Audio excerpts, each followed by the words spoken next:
Stay in the know with Kaicho Radio. Join us daily, Monday to Friday at 13 hours 30 for COVID-19 and Elections Watch with senior journalist Leonard Gildarie and Dr. Yog Mahadeo. Join us as they keep you updated on the latest news on elections 2020 and the COVID-19. COVID-19 and Elections Watch only on Kaicho Radio. Kaicho Radio, the radio with a difference.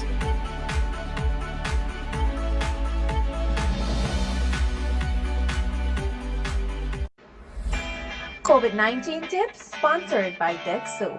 1. Practice social distancing. 2. Wear your mask when leaving the house. 3. Wash your hands regularly for 20 seconds using our Dexo. 4. Cover your nose and mouth with a disposable tissue or flex elbow when you cough or sneeze. Choose Dexo for that extra cleanliness. Dexo is affordable and available nationwide.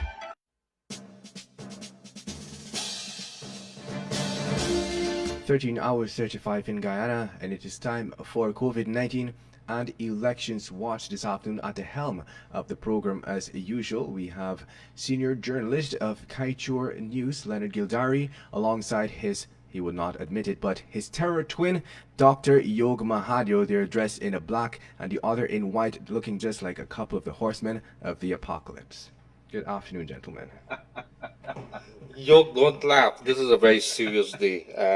Yesterday was payday for some of them at Kaichur News, and the boys went missing after certain hours. And the culprits are Raj and Kevin. So I must tell you that we won't forget, the people of Guyana won't forget in a big hurry. Like they won't forget that today is 116 days since elections of March the 2nd, after March the 2nd. And guess what we have right now? We have right now, it's June the 26th. Within a couple of days, we're going to be on June the 30th. Guyana goes to the International Court of Justice in The Hague. And that court there is going to be doing something what another court in the Caribbean is going to be doing the next day. Talk a little about jurisdiction, whether it has jurisdiction to hear the matter. So there's a couple of things to be discussing today. And we want to say welcome to the wonderful people all across this land. As I drove down this morning, I saw there was a hazy, kind of look across the horizon. I think we have some of the Sahara dust across our lands today. It has been reported that there's been something drifting to our area here, and we hope that the dust comes, it picks up whatever is affecting us and take it with wherever it's going. And that is my prayer for today. So I want to welcome right across this land beautiful people of ours, and we have you join us from. A good afternoon to you. And of course, right away, good afternoon to you, my co-host, Dr. Yog Mahadeo. How you doing? Black and white, the boy says. Good afternoon. Good afternoon. I wonder why Kevin was talking about terror twins and stuff like that. But it is a terrible time for Guyana, Leonard. And you mentioned the Sahara dust, and that's a phenomenon that we have known for many, many years. But I would like to start by reminding Guyanese brothers and sisters that I think as of this morning, Leonard, I don't know if you guys got to see the video. As of this morning, some reporters were asking Maya Motley that, ma'am, as a CARICOM chairman, what is your reaction to the comments coming from some corners in Guyana? And her response was simple. She said, the truth hurts. Very, very outspoken, plainly said, the truth hurts. And that's the situation we have here, Leonard. Every day you and I have been here, 4 days more. 4 days before 4 months are finished. At the end of June, it will be 4 months, Leonard. And we're now in the step of going to the CCJ. Mm-hmm. The truth hurts. And what is the truth? For 4 months, Guyana has had an illegal government. For 4 months, we have had people who have been a festering bank of corruption, corrupt deals, unprofessionalism, and purely political gamesmanship. So the truth hurts. And as we get into the program, I guess we'll discuss more and more of what's happening across the country. But Leonard, black and white, that's how we have to see things in this country in terms of no shades of gray, nothing. It's just stark answers. The truth hurts. And you're right there, Yog. It is going to be 4 months in a few days, if we count in of every month. And so, what do we have to show for it? Well, we could Mhm. tell you we have to show a lot of missed opportunities, many missed opportunities. I think in the industrial language, some people would say opportunities lost. Guys who use that term pretty often. Every time there's a strike action, the opportunities, the factories would have had to be shut down, money's lost, okay, you have to restart it. So there is that opportunity lost, many opportunities lost. And if you look at the Kaicho News, today's front page, it is Friday, June the 26th. Lowenfield's report belongs to the Higgs Bosch dump site, FITOG. That is the umbrella union, one umbrella union, FITOG, and they're saying that it belongs to the Higgs Bosch dump site. And Yog, a few minutes ago, my attention was drawn to a statement issued by the GCOM Secretariat by Keith Lowenfield, defending his handling or of handing over reports to the GCOM chair, even though the Caribbean Court of Justice would have warned against doing any such thing. In any case, his report has wiped 25% of the voters of March 2nd off the slate altogether. So he has come under some severe criticisms, calls for criminal investigations against him. And so we're going to come back and talk a little about that, what he said in that statement. A very short statement, but he's come out in defense of his character, So CCJ schedules, remember yesterday, they would have had that CCJ meeting I think it's a virtual meeting between all the representatives and the court for that in preparation for next week's hearing. And what they've decided, there's going to be 1 day of hearing. Everybody has to submit their documents before, and there's going to be some oral hearing. It is that the status quo and no declaration has remained. They've said that. They have not ruled on the jurisdiction as yet, so that is going to be a key point. Does the Caribbean Court of Justice has jurisdiction to hear this matter? No legal representation present for Lowenfield or GCOM. And that is another issue that is so vexing in this entire situation. Lawyers asked GCOM chair to instruct Lowenfield to withdraw his report, not a headline. Norway would have waded into this entire election fiasco, and Norway says a declaration must be based on recount figures, and Norway would have joined the rest of the world in warning, in advising Guyana not to take this route, advising GCOM rather not to walk this road. And so I think you would have echoed what Mia Motley would have said again yesterday. We have said what we have said, Mia Motley. This is CARICOM chair, Prime Minister of Barbados, but she said this in the capacity of CARICOM chair. Community paying keen attention to Guyana's bizarre political situation, tells TT Press. So she would have had an engagement with the media from Trinidad, and she would have said, we have said what we have said. So there is, I want to get right down into this, Yog.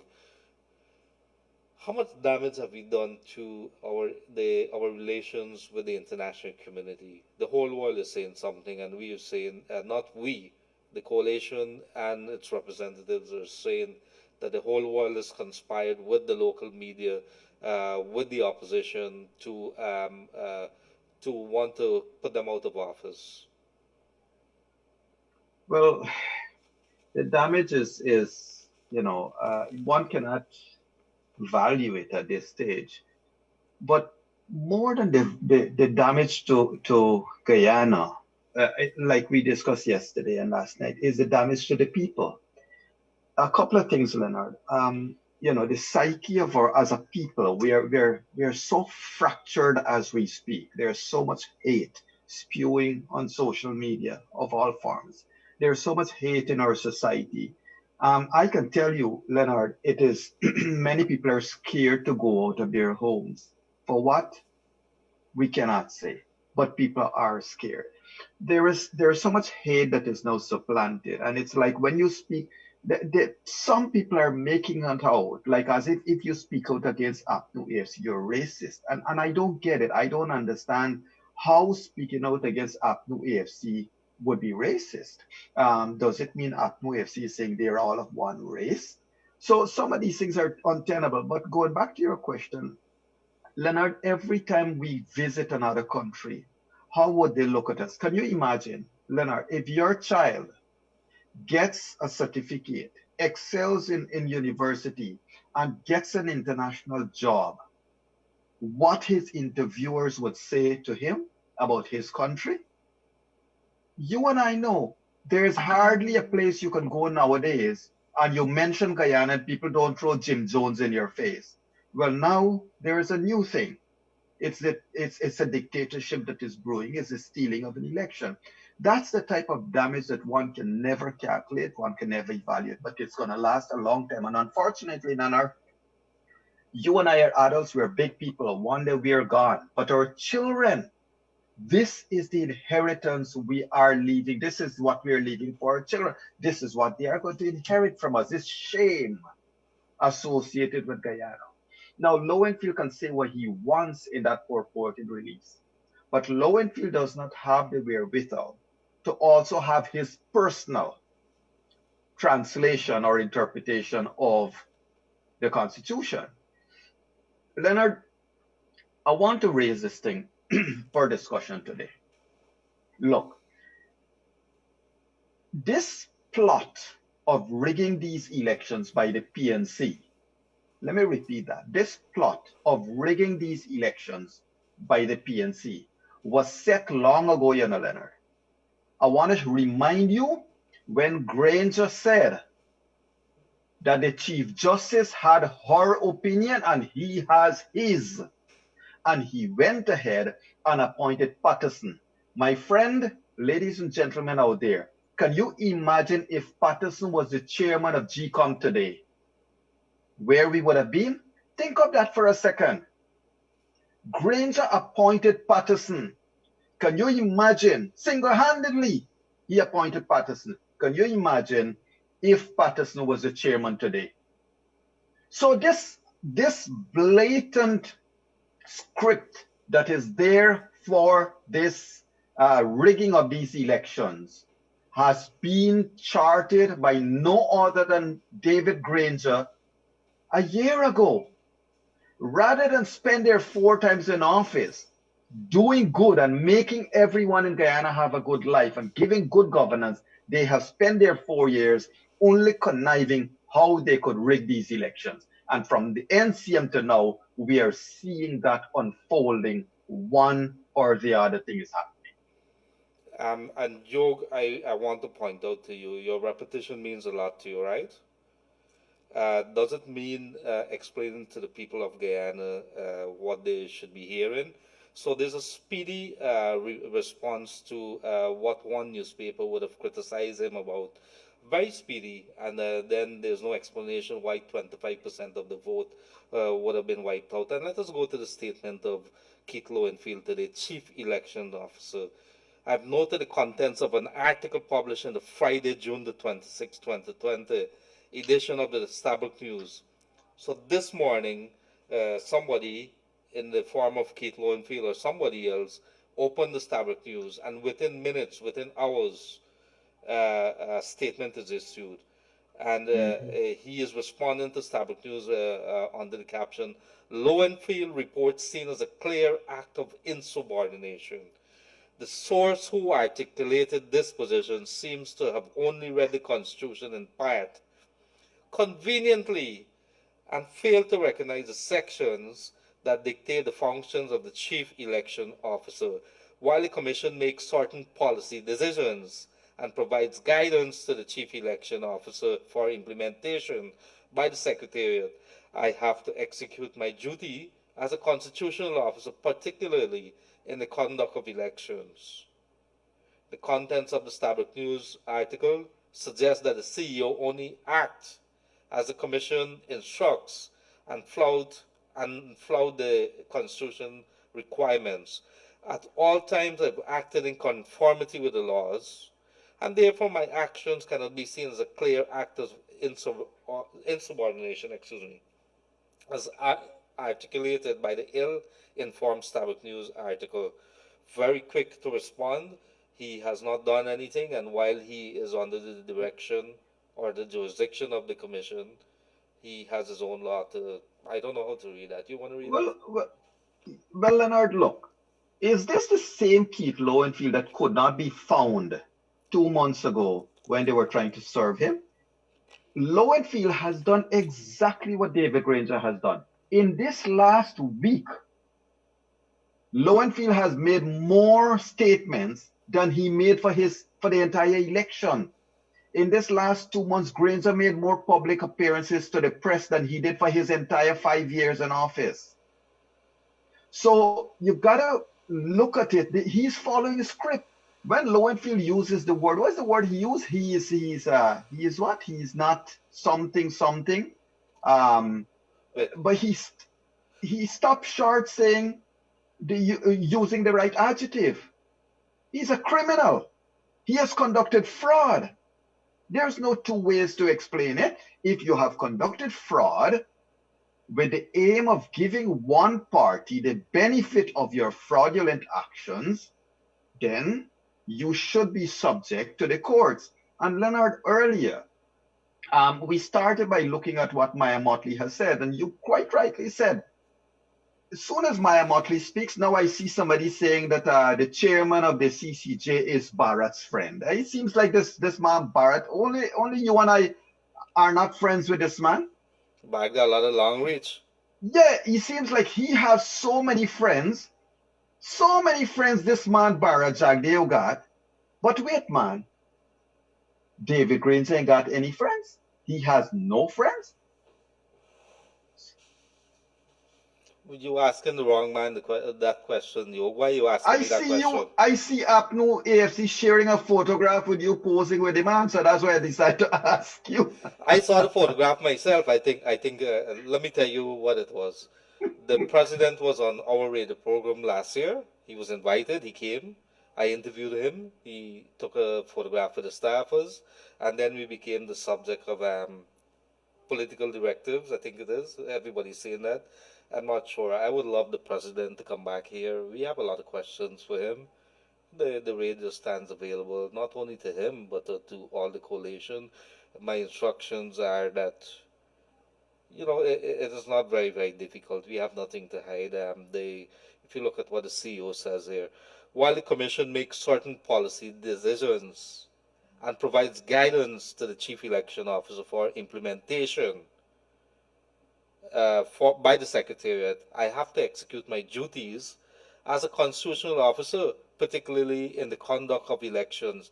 I'm looking at these 3 paragraphs. Leonard, I can't see anything, Yog, before you come in, Yog. I can't see anything here about how he discarded 25% of the voters. Exactly. That's Could you tell me, where is that?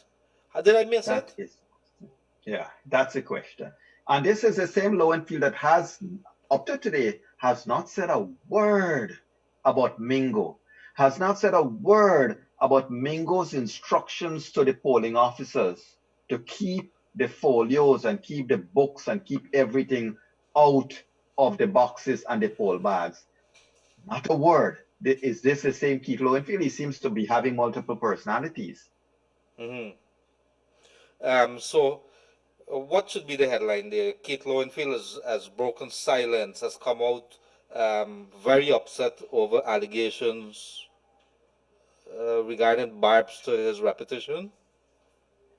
Reputation? No, I wouldn't say barbs to his reputation. What the truth, Lowenfield reacts to the truth. That's Lowenfield's reaction to the truth. Let's take a page from Maya Motley. Lowenfield's reaction to the truth. And that's his statement. How much do you value your reputation, Yog? Very much. I mean, everybody, that's what we have to hand to our children and hand to anybody. That's all we have. But these people don't care anything. You're going to write a book that says the man who wiped off, who slashed 25% of the voters off to March the 2nd elections.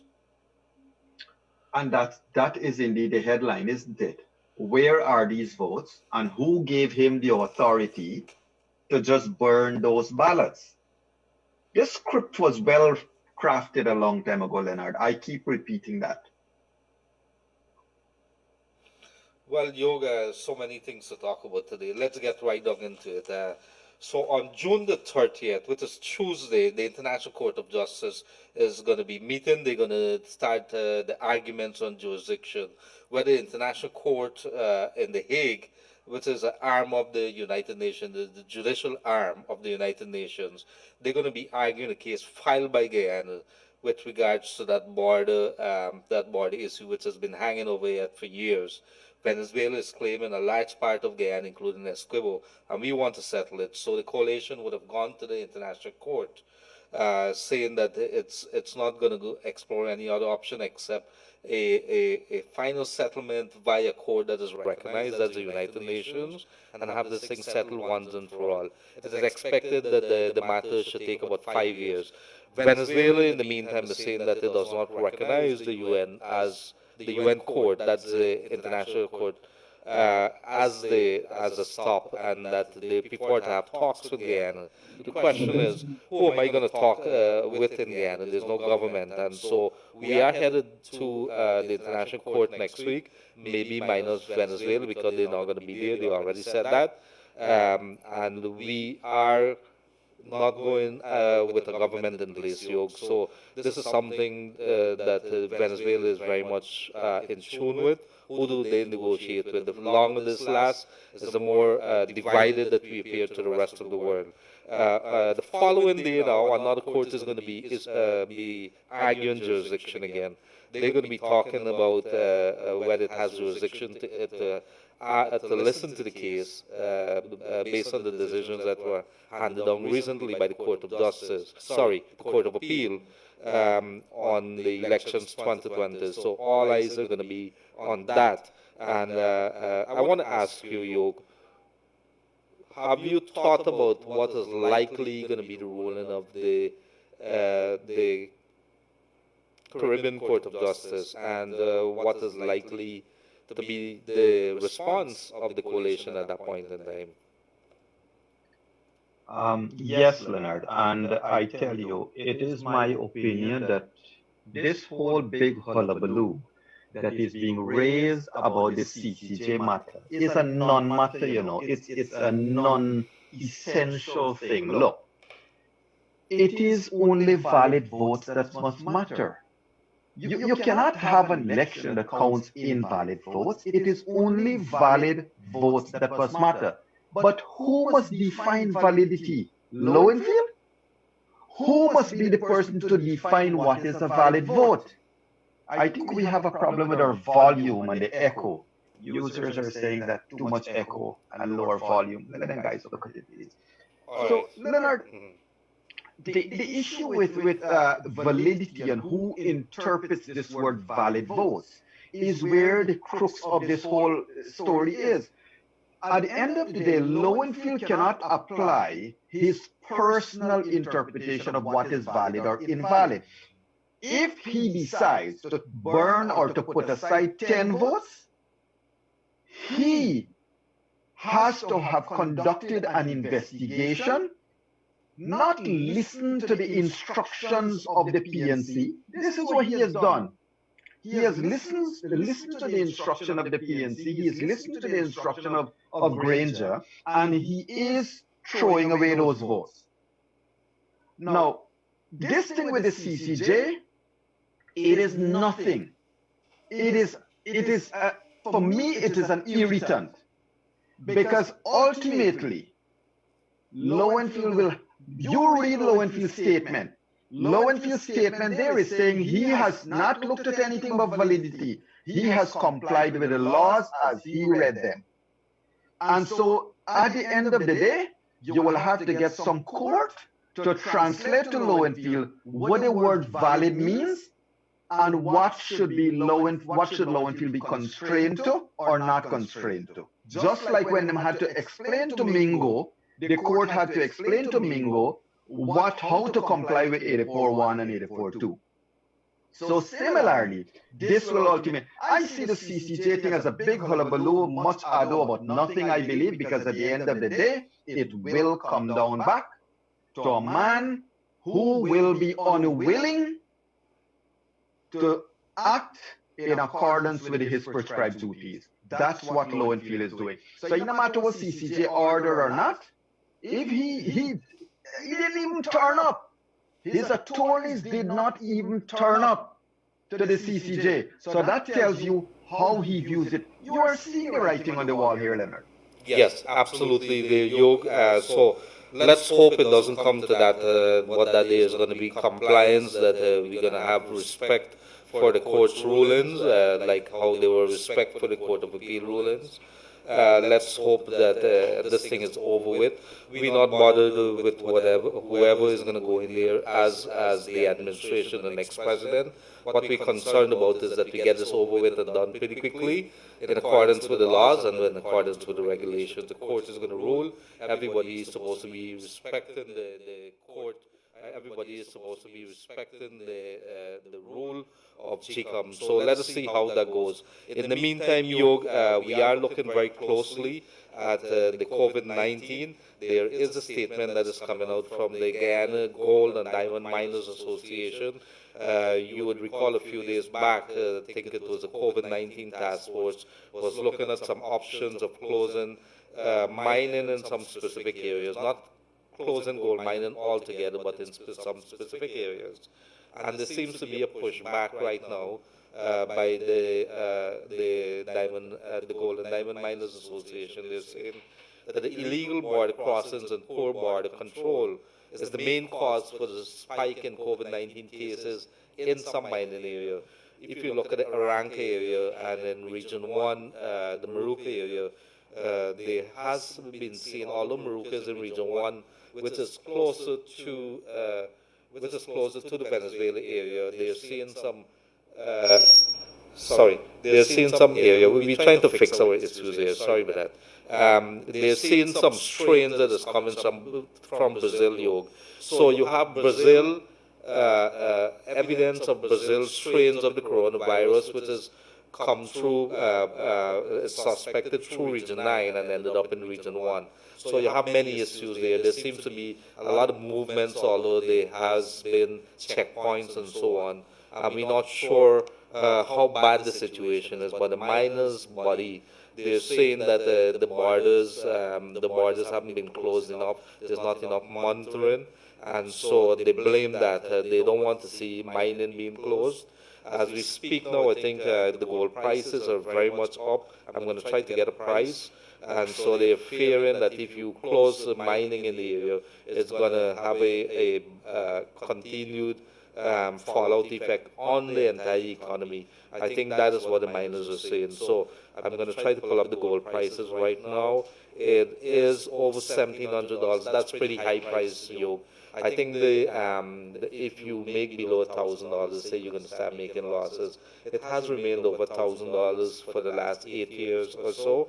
And so the miners are pretty happy and the prices are pretty good right now. Over US $1,700 and now $1,768 according to what is happening on the world market right now. So that's good for the miners, but they're a little fearful. However, we have to continue monitoring the situation. In Guyana right now, we have 215 positive cases that we would have tested and found so far. Recovered 108, we had 12 deaths.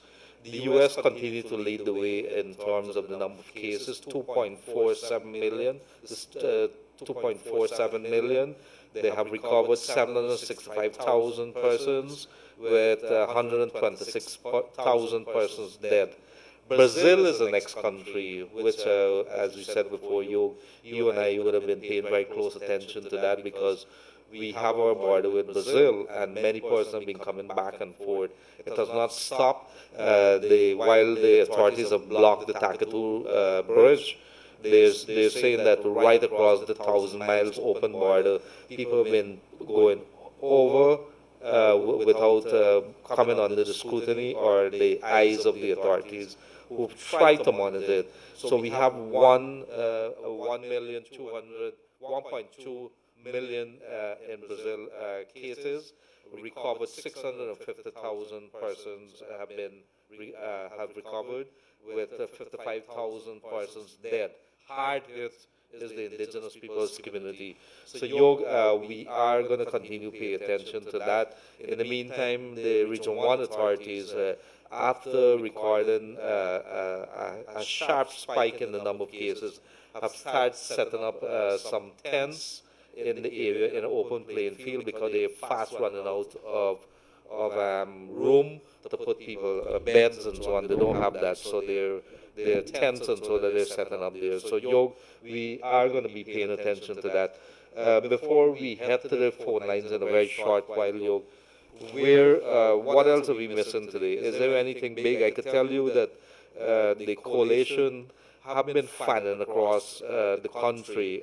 We know that they were in Region 2. We received reports in Region 2, definitely in Region 4, and then I think in Berbice as well. They were there telling the people that don't pay attention to what has happened, do not pay attention to the court case, that the chief elections officers already acted, and therefore David Granger should be sworn in as quickly as possible. They're trying to ramp up support for that right across this nation. And then yesterday you would have raised the issue of state resources being used for this. Maybe we could talk a little bit about that.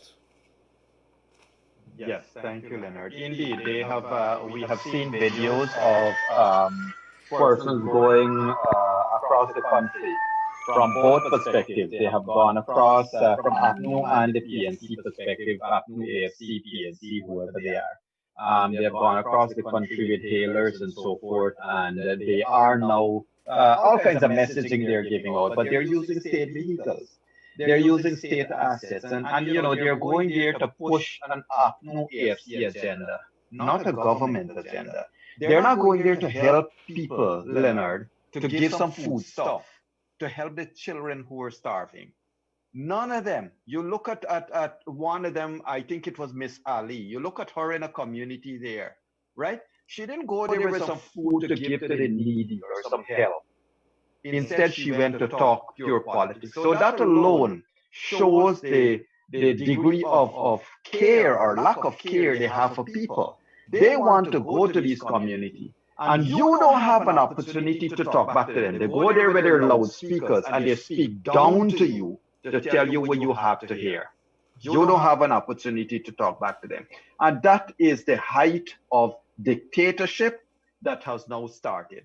And I want to tell people, yes, indeed, what we have seen here the beginnings of a dictatorship. We have seen here what a dictatorship does. What a dictatorship does, it takes over all forms of media. Those that it can't take over, it goes around it. It goes around it and it gets to the community and tells people everything is lie. And this is what they have started. So, Leonard, short of us calling them out again, it is a repeat, but you're talking about people who don't care what you think about them. And that's the bottom line. They just don't care. They will use state resources willy-nilly to their own ends. And I repeat, while people are starving in this country, they're going into your communities to push their political agenda, but they're not bringing any food or any hampers or anything. Yes, I do. Thank you for that, Yog. Let's bring back our viewers, listeners to what we would have heard last evening. Yog, we had, I think it was Juan Edgel on our show last evening, former minister within the Ministry of Finance, and the question, of course, was posed to him about spendings and the signing of contracts, especially capital projects contract at this point in time. And could you bring us up to speed with some of the things that he would have said there with regards to some of the concerns that they have and what they're going to do with it? Well, last night we had an interesting conversation. We had Bishop Edghill, we had Mr. Lennox Schumann, we had our good friend Mr. Jerry Govaya Jr. Talking from the perspective of a political scientist. And Mr. Edghill would have said something very interesting. He brought out some of the realities, who is on what type of contract. And I want to remind everybody, if you haven't seen last night's video, go on the Culture News page and you can relook at the video, because Bishop Edghill outlined some of the contracts. Mm-hmm. And in outlining some of the contracts, I think we have a problem with our volume still. People are saying they can't hear us now. But in outlining some of the contracts, Bishop Edghill said that what has been happening, that the Granger cabal has started to renew people's contracts and renew them for such excessive periods of time. And in those contracts, they're contracting the government of Guyana that if you have to let any of these people go, you got to pay them 6 months' salary. In other words, knowing that they have lost these elections, they are now pushing their people to say, okay, PPP will have to pay y'all a whole year's salary or half a year's salary after they come into office. So they're tying the hands of the next government down. For what? Not for the good of Guyana, for their own pockets. Leonard, I wish to repeat this. They're tying the hands of the next government of Guyana for their selfish gains, for their own pockets. And that is despicable. And did we see that happening for one of the think Sherrod Duncan or something for the CPD? He was talking about him too. Well, that's one of the names he mentioned, yes. That's interesting, because I know that you and I know we would have drawn parallel to cases what would have transpired in the U.S. So there's a new government that comes into place. The political appointees, they know that they have to go. Why would you want to give yourself a 6 months contract and knowing that whenever a new minister comes into place, that they are going to be replacing you, or you would probably have to go out? That is expected. That is understood. Correct, Leonard. And not that alone. What they have done is the way they have made these contracts, places a burden on one party, and that party is the government again. And places what type of burden? A burden that will fatten the pockets of the incestuous relationships within the politicians. That is the fact. That is what has happened here. So, Leonard, it's shameful how they have, machinated their way into so many different little things. These people are also currently using state assets to run their programs. I want to know who's paying for the internet they're using. I would like to know who's paying for the iPads and all the equipment they're using to spew their hate, to place a threat on Maya Motley, to place a threat on the private sector and threaten everybody. Because that, Leonard, but who will you go to? I think a lot of people are losing confidence in all those who should be protecting and who should be taking care of us. Mm-hmm, mm-hmm. Yes. So I have been asked to read this. There's a breaking news, and we did mention it a few moments back, Yog, where the CEO claims to have acted constitutionally. Chief Elections Officer of the Guyana Elections Commission, Keith Lowenfield, has responded to the accusation of insubordination leveled against him in another section of the media. The allegation followed the CEO's submission of a report in which 150,000 votes were invalidated. 115,000 votes were invalidated from a count of the March 2nd regional and general election. In his response, Lowenfield claimed that the accusation seemed to have come from a source that could only read the Constitution in part, conveniently, and failed to recognize the sections that dictate the functions of the Chief Elections Officer, that is, his functions. Lowenfield said, while the Commission makes certain policy decisions and provide guidance to the Chief Election Officer for implementation by the Secretariat, I have to execute my duties as a constitutional officer, particularly in the conduct of elections, he noted that the contents of the news article suggests that the CEO must only act as the Commission instructs and follow the constitutional requirements at all times. I've acted in conformity with the laws, and therefore my actions cannot be seen as a clear act of insubordination as articulated by the ill-informed article, the CEO said. Um, Again, we must point out that the statement to defend himself against all the accusation that's been coming is missing the 115,000, any explanation how he came up with 115,000 voters that he deleted, that he dumped, that he discarded. This is quarter of the number of persons that would have voted, and he did not disclose that. He was quick, however, to get very upset about accusations against his repetition. Interesting, very interesting. And Yog, should I be worried about my repetition as well? Well, Leonard, as you rightly pointed, here is a man that jumps to his defense, but he did not mention a word about Mingo. He didn't mention a word about his own fraudulent, false earlier declaration, much less this last one. So, Leonard, if Lowenfield claims he's acting in accordance with the law and that his report he tendered 2 days ago was in accordance with the law, does it mean the earlier report that he presented was not in accordance with the law? Because is the same man presented different reports?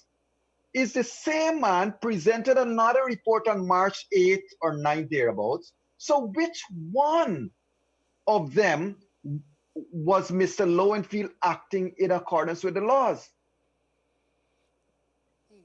There is a problem here. I'm not sure why you keep asking me these hard questions. I didn't go so far in school, Yog. What's wrong with you? Well, you know, these are the questions I think we need to ask Mr. Lowenfield. And I think when the newspapers are going to cover his excuse, they need to ask him that, Mr. Lowenfield, you said you comply with the law, but your compliance with the law is for which one of the different reports you did? You did a report in March in which you adopted Mingo's numbers. You did another report earlier, and you did another report 2 days ago. Which one is it that you're complying with the laws? Those are the questions that need to be asked of Lowenfield before we even give him a space in the media. Well, we should not be distracted too much with that. He is just a minor inconvenience. There is that court case which is going to be next week. The whole world is watching. The whole world has spoken. There's not one, maybe one country that hasn't really said anything, Yog. That is China. I think China has not really come out with a statement talking about anything. OAS, CARICOM, Commonwealth, the Carter Center, the ABC and EU countries, CARICOM, the entire world literally has come out, about 100 and something countries out of the 190 countries thereabout that we have. They have come out and said something is wrong. You need to go according to the law. You need to go according to the regulations. You need to go according to the recount, the results of the recount, and swear in a new president. Everybody has said that, except you know who. Yeah, except the ones who want to rig these elections and they want to steal power. Look, for the sake of being repetitive, and in order to educate some who have been asking questions on our comment column there, let me just say this. Ladies and gentlemen, there were allegations made of the votes. The anomalies were pointed out, irregularities were pointed out, and both Leonard and I have spoken that we would love to see those allegations investigated. We want valid votes to be counted only. Only valid votes must count. But Leonard, it is not Lowenfield that must decide that without any investigation, He is only going to take instruction from Granger, and he is going to just declare this, advise his numbers. Now, let me repeat, it is the same Lowenfield that gave another set of numbers last week, and it is the same Lowenfield that gave another set of numbers in March. And yet this man says he's in compliance with the law. He has to be making a joke. He cannot be real. What Lowenfield is doing, Lowenfield is aiding and abetting the creation of a dictatorship. Lowenfield is aiding and abetting fraud. Lowenfield is aiding and abetting the complete devastation of what ought to have been the Guyana Elections Commission, an independent constitutional body. That is what he has done. He has dropped a bomb in his own mind, in his own word, and that is read. You can read that in his statement there. Absolutely. And meanwhile, while that is happening, it appeared that the authorities, including the Guyana Revenue Authority, is bracing for the long haul when it comes to COVID-19. Why do we say that? They've extended by another 3 months the COVID-19 tax measures, relief measures to September the 30th. That's by another 3 months. And what we're talking about here might be of interest to a lot of people who've tuned into us here on Kaito Radio Yog. They've extended the April the 30th deadline for the filing of tax returns to September the 30th. All affected businesses will now be allowed to pay advance taxes on the current year basis for the year of assessment 2021, for the year of income 2020. All other taxes are due and payable in accordance with the law. This includes the balance of tax payments for corporation tax and income tax due for the year of income 2019, which was payable on April 30th, 2020. The interest and penalties which are applicable to late filing and payment may be waived by the Commissioner General for just cause. The removal of VAT on water, electricity, and domestic air travel has been extended to September the 30th, 2020. There's a waiver on VAT, duties, and excise tax on all medical supplies associated with the testing, prevention, and treatment of COVID-19. There's a complete list on GR's website. This has been extended to September the 30th, 2020. The granted of tax deductions for all donations made by local businesses to the Ministry of Health, tax deductions on donations to staffers and other health institutions for the prevention and treatment of the virus are allowed to the extent as determined by the Commissioner General. And the GR is also stating that individuals and companies not affected by COVID-19 will be required to comply with the statutory due dates for the payment of taxes. So there, that's very, very important.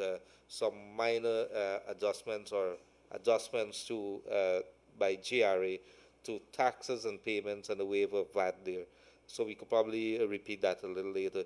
Yog, before we go to the lines, any other thing that we would have probably missed? Well, can you help me to understand that phrase? What companies in Guyana would not have been affected by COVID? I don't understand it. A few contractors. Do you want me to answer that? Well, yes, please. Yes, I'm asking you a rhetorical question. A few contractors in Guyana. Okay, let's spell contractors. If anybody could spell contractors today, Yoga is going to give them part of his salary, which he's not receiving. Yes, I can spell it for you. OCEANVIEW. 2267453. 2267453. Please send all your texts to 6222222. That's we have a WhatsApp on that. You text us normally, and we're gonna get it 6222222 or 2267453. We want to hear from you with regards. You know, we've been talking. I listened to Yog very carefully. I heard his voice. He's getting a little hoarse. It has been 116 days. He and I has been on this elections issue, and it has taken a toll. I think Yog has gotten a little grayer. I've gotten a little less hair on my head, and so I have no apologies for that. It's something that we have to live with. I think I saw some lines under my eyes too. So my throat is my voice is going. We have to live with this. Let's see what happens. We have another week or two. Let's hope it's over with and done very quickly, or else Gildarie and Yog might not be around for too long if this continues at this rate. Have you been sleeping? Well, it's not that. I mean, the threats that continue, Leonard, every day we get death threats, we get all kinds of things. So all of that kind of, you have to be concerned about your family, you have to be concerned about your well-being. There are so many things to be concerned about. But at the same time, of course, your overarching concern is the country and where we are heading, because there is a group of persons in this country that do not want us to ever go to the polls again. Leonard, the truth is that these elections are showing to the Guyanese that the PNC would never want to have elections in this country again. These elections have shown that the PNC has completely taken over GCOM, the entire secretariat, and they took it over from a while back. I wish to repeat what I said at the top of the program, if you don't mind, sir. Please. Now, ladies and gentlemen, I want you all to remember that a year and a half or 2 years ago, or more, was it more now? I think it was. David Granger unilaterally appointed Patterson as the chairman of GCOM. When the Chief Justice advised him not to do that, David Patterson says, "You have your views and I have mine." He refused, and this is a man who later on said, "Let me listen to the courts. Let me follow the Constitution." Yet, he went outside of the Constitution and he appointed Patterson as the chairman of GCOM. Ladies and gentlemen, can you imagine if today Patterson was the chairman of GCOM? All of this thing would have been done and over since Mingo days, Mingo would have declared, Patterson would have taken that and sacrosanct. That's it. Done. Finished. In hindsight, now we are seeing, therefore, that David Granger had long planned. In fact, they spent their 4 years to plan a rig instead of to develop the country. And all the monies, $90-odd billion is the hole that we are in presently. What did they do with all of this money? They paid Crosby Textor, they paid all their lobby firms, and they recently paid JJ and B LLC. So they have been abusing state funds.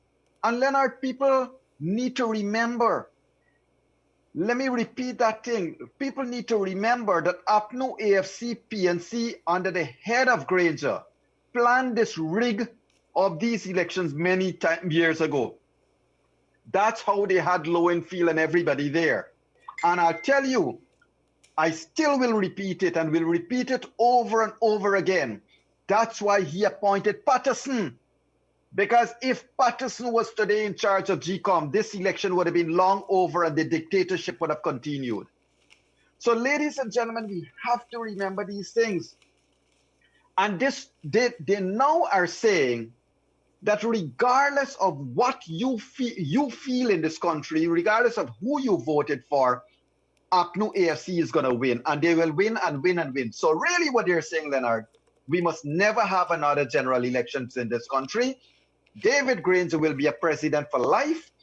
PNC will be the party in power for the rest of our lives. And if you don't want that, today I'm seeing on Facebook that if you don't want that, then go live somewhere else. That's what they're saying. If you don't want APNU, AFC, PNC, go live somewhere else. That is the kind of tragedy we have. And sorry to be carrying on, Leonard, there's another aspect to this. When Burnham was the president of this country, I want you to know and everybody to remember, Mackenzie was renamed. Villages across East Coast were renamed. All over this country, villages, boroughs, places were renamed to suit Burnham and his family. That is where we came from. That is the history of Guyana. And so now you have the same set of people back in power. The same David Granger was chief in the army, brigadier in the army. Same party has continued, Leonard. Nothing has changed. Thank you very much. Yog 2267453 is a call online. Yes, good afternoon, caller. You're on the air. We missed that. Yes, 2267453, 2267453, and of course we have our WhatsApp number 6222222. You could send us your text there and let us take it from there. We want to hear from you today.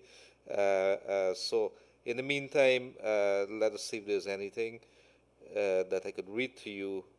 There's a caller online? Yes, good afternoon, caller. Good afternoon. You're there? Hello? Yes, good afternoon, sir. Go ahead. Good afternoon. All right, I just want to quickly say two things. One, in this election, actually has brought out some, I should say, some shining stars. And in direct relation, I'm making reference to the smaller parties like the Schumans and the Jonases and etc. And so I believe that this is the time that they should actually take advantage of the opportunity to make a name for themselves. And secondly, I just want to call on them that they should not ever make the mistake of the ears so as to put themselves in such a position as the AFC did, disrespecting Guyanese and just taking things for granted. Thank you very much. Thank you very much. Thank you very much, dear caller. Maybe a response, Yog? Not really. I think he said what he had to say. Indeed, a lot of new persons would have stood up and, made their name. The thing is, what would they come out and what else would Lennox and Timothy Jonas and everybody else and Rhonda Lamb and so forth come out? What can we all do now other than plan and start strategizing seriously about the future? Because it doesn't matter what anybody says. I mean, as we speak, Leonard, there is a celebration going on of an APNO AFC victory. The police is nowhere seen in the videos we are seeing. Nowhere am I seeing the police there, but there is a celebration going on. And guess what? Harman isn't celebrating. Granger isn't there. Ramjatan and Nagamutu and all of that not there. What they're doing, they're sacrificing their people. They're putting their people out there because if the police got to hold them up, is the people will be held up. So, Leonard, the gamesmanship continues with each passing day. Thank you for that, Yog. So let's see if there's a thing. Good afternoon, Yog Gildarie. Great job. I keep asking the question where APNO FC got the information about missing poll documents, dead voting, etc. to invalidate initially 265,000 plus votes and rile up the supporters that they won. Also, can the PPP answer their own evidence of the APNO FC line, or is there a copy of Kaicho News where you could find it or read it? The caller line. Good afternoon, caller. You're on the air. FC line. Hello. Could you lower your volume on the radio, please? Could you lower your volume on the radio, please? Yes. Could you lower your volume on the radio, please? Yes, I already did that. No, we're still hearing a feedback on it. You getting the feedback there? Yes, sir. Is it better now? Oh, yes, go ahead. Yeah, good afternoon, gentlemen. Good afternoon. Mr. Gildarie and Dr. Yog Mahadeo. Very good program. I say hats off to you guys for standing up, having such a wonderful program, in a time like this when we have no other voice, we can't, most of us Guyanese, we cannot get access to hear sometimes what is going on. Some of us don't have the internet and so on, but this is a very good program. In spite of all the threats and so on, keep up the good work, gentlemen. I just want to say, what you guys are doing is just, you're standing up for the truth and what is right. I listen to some people and some callers on the program before and so on. They're saying that what Jagdeo did and what this body did and putting all this, everything come down to the election and we know the PPP have won these elections, and that is it. We cannot look to what this body did, what Jack Deo did, or if I don't like Jack Deo and Jack Deo did this wrong. The majority of Guyanese voted for the PPP. We saw the numbers there, and they've won. Now, we cannot go down that road to say to change anything. We cannot change the fact that APNU have lost these elections. We cannot change that. And I want to say to the rest of my brothers and sisters out there who might be heading down that road, that wrong road, who's, saying that, this happened in the past and that happened in the past. Look, APNU lost this election. What they are doing, you're not going to benefit anything from them. You, by calling in and saying that this Jack Deo did this, or you cannot say you want APNU in when they lost this election because you don't like somebody. Look, I voted for the PPP, and if the PPP have lost this election, I would say fine, that is the last, and I support the winner. We go ahead. It's not about what I want as an individual, because what I want and I don't get it.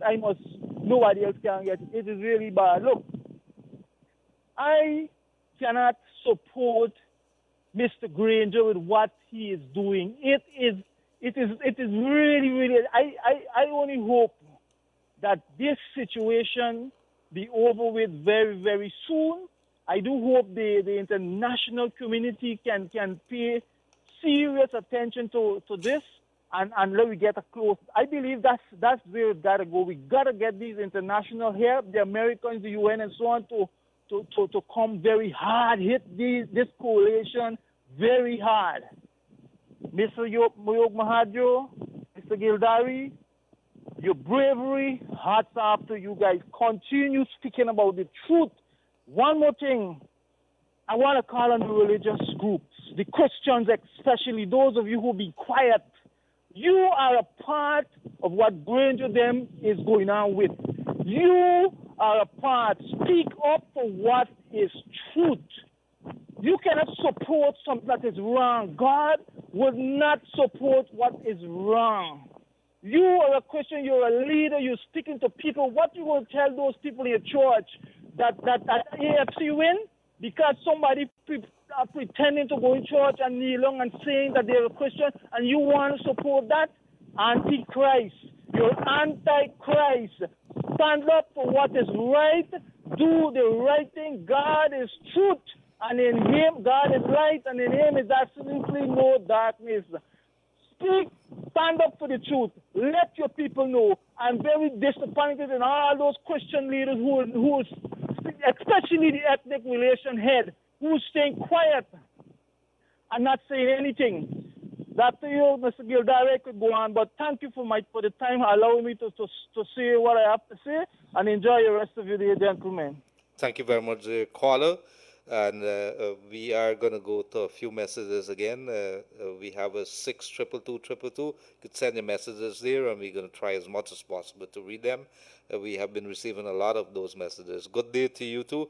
My head hurts to see what is going on in Guyana. Such a sad situation to see James Bond celebrating this is bullyism to the highest. I hope and pray that it will end soon.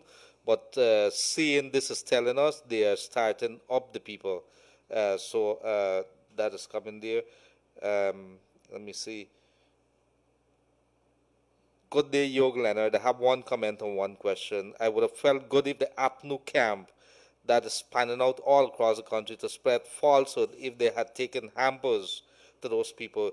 Yog, well, the person is encouraging us to write our memoirs and include events of the 2020 elections. Yog, are you going to write memoirs? Certainly. This makes for a bestseller. But Leonard, how can you make a bestseller and make money over the tragedy that Guyana has become? I want to just tell you something. Earlier, you and I spoke about what Granger has done, and ladies and gentlemen, let me repeat. It is important we repeat these things. The same David Granger had been planning this rigging for many years. Since when he had put Patterson to head GCOM, it was since then they started to play their cards. Because had Patterson not been thrown away by the CCJ, today Patterson would have been chairman of GCOM. And immediately when Mingo made that false declaration, Patterson would have gone ahead. So we got to remember these things. And also, I want to remind everybody that in 2017, Leonard, in November 2017, David Granger was addressing a PNC conference in Georgia, USA. And you know what he said? He made a statement there that speaks to the fact that since then they were thinking of rigging these elections. He said, whenever you choose to discuss, whatever you choose to discuss today and the weeks and months to come, he's talking to his people there, you know. He spoke to them that the big question for members is how will this party retain office after the 2020 elections? Since 2017, David Granger knew he was not going to win the 2020 elections. And he said so. You check Kaiser News and Starbuck News, the newspaper carried this, that he was speaking to PNC supporters in Georgia. And he said to them, he do not see how he could retain office, how the PNC can retain office in 2020. And that's when they hatched this plan to start the rigging. And Leonard, we said it in room 592. We said it earlier in today's program. We have said that they have started this plan, and that's how having Patterson in the GCOM was Act 1. Lowenfield, Mingo's deputy. Having people not comply with the laws and putting the books and the statutory documents there was all part of their plan. And now today they're saying, oh, you didn't put the statutory documents, how you want these votes counted? So it was all part of a script. And what's a good thing too is that the world is seeing and connecting these same dots that we are connecting. The Brigadier has been doing this for many years. And today we are seeing the final bits put into place. I think you'll get me in trouble eventually. Good day, sir. I just want to raise one issue with regards to anomalies. If the government is claiming that dead people vote, why the presiding officer and various party representatives don't give a statement denouncing what the government is claiming? Yog, it's a very good question, very good point. Why doesn't the presiding officer and those party officials come out and just make statements? So what is stopping them? Leonard, I think a lot of people at this stage are scared for their lives. A lot of people are extremely concerned about their personal protection. I mean, we have seen the APNO AFC operatives on air threatening people. So people are scared to identify themselves. We have had some returning officers write to GCOM to say, this is what transpired. But by and large, they have been very, very scared. Now, it is up to the PPP and ANOG and TCI and TNM and all of them, the Lennox Schumann Liberty Justice Party and all of them, to come up and find their returning officer, their polling officers, bring them out to the public. And I would like to invite Lennox Schumann and the PPP and all of you, send one or two of your polling persons that would have been in these areas, come to either this 1:30 show or the 7:31, the room 592, and let's talk. And let's understand what happened and who told you what to do and what not to do. Let's have an open discussion with them. Absolutely, Yoga. So there's a caller online. Good afternoon, caller, you're on the air. Yes, good afternoon, caller, you're on the air. Good afternoon, Leonard and Yog. This is Sej Narayan Singh. Hi, sir. Hi, good day. How are you doing, Sej? I'm very well, thanks. I'm calling in connection because I know you're on some topical issues, but I'm calling more in connection with the letter written to Her Excellency Prime Minister of Barbados, Mia Motley, Mhm. by one Roxanne Burnham Fan West Charles. Mhm. And I know Yog was talking about Mr. Burnham naming places after his children. Mhm. So I just wanted to connect this young lady to Mr. Burnham. But one of the things she said in her letter is that, and I'm quoting here from her letter, quote, among the irregularities were votes cast by the dead, vote cast by impersonation, proxy votes cast without the requisite document, and many more categories of irregularities. And I have one question to ask this young lady, who, by the way, has not even been in Guyana during the election season. She's speaking on total third and fourth hand information. But by the way, the question that I need to ask her is, where is the evidence of dead people voting in Guyana? Where is the evidence of vote casted by people impersonating another? And where is the evidence that of all these irregularities? Because I was critically part of the process at the recount for 35 days at the Otachong Convention Center. Mhm. And what we saw and heard were list upon list of allegations. Allegations are opinions. They're not facts. They have not been proven. None of this stuff that is being peddled today as irregularities have been proven. So I want the Guyanese people to be very clear about this. We can call a man short man, but unless we see the man, Mhm. we can't define him as short man because somebody else say he's short man. And that is the crux of, that's as easy as I can break it down. So we can accuse the system of irregularities, but none, not one of it has been proven. I have zero evidence at my disposal that prove that a dead person voted, that prove that a migrated person voted, that prove that people double voted impersonating another.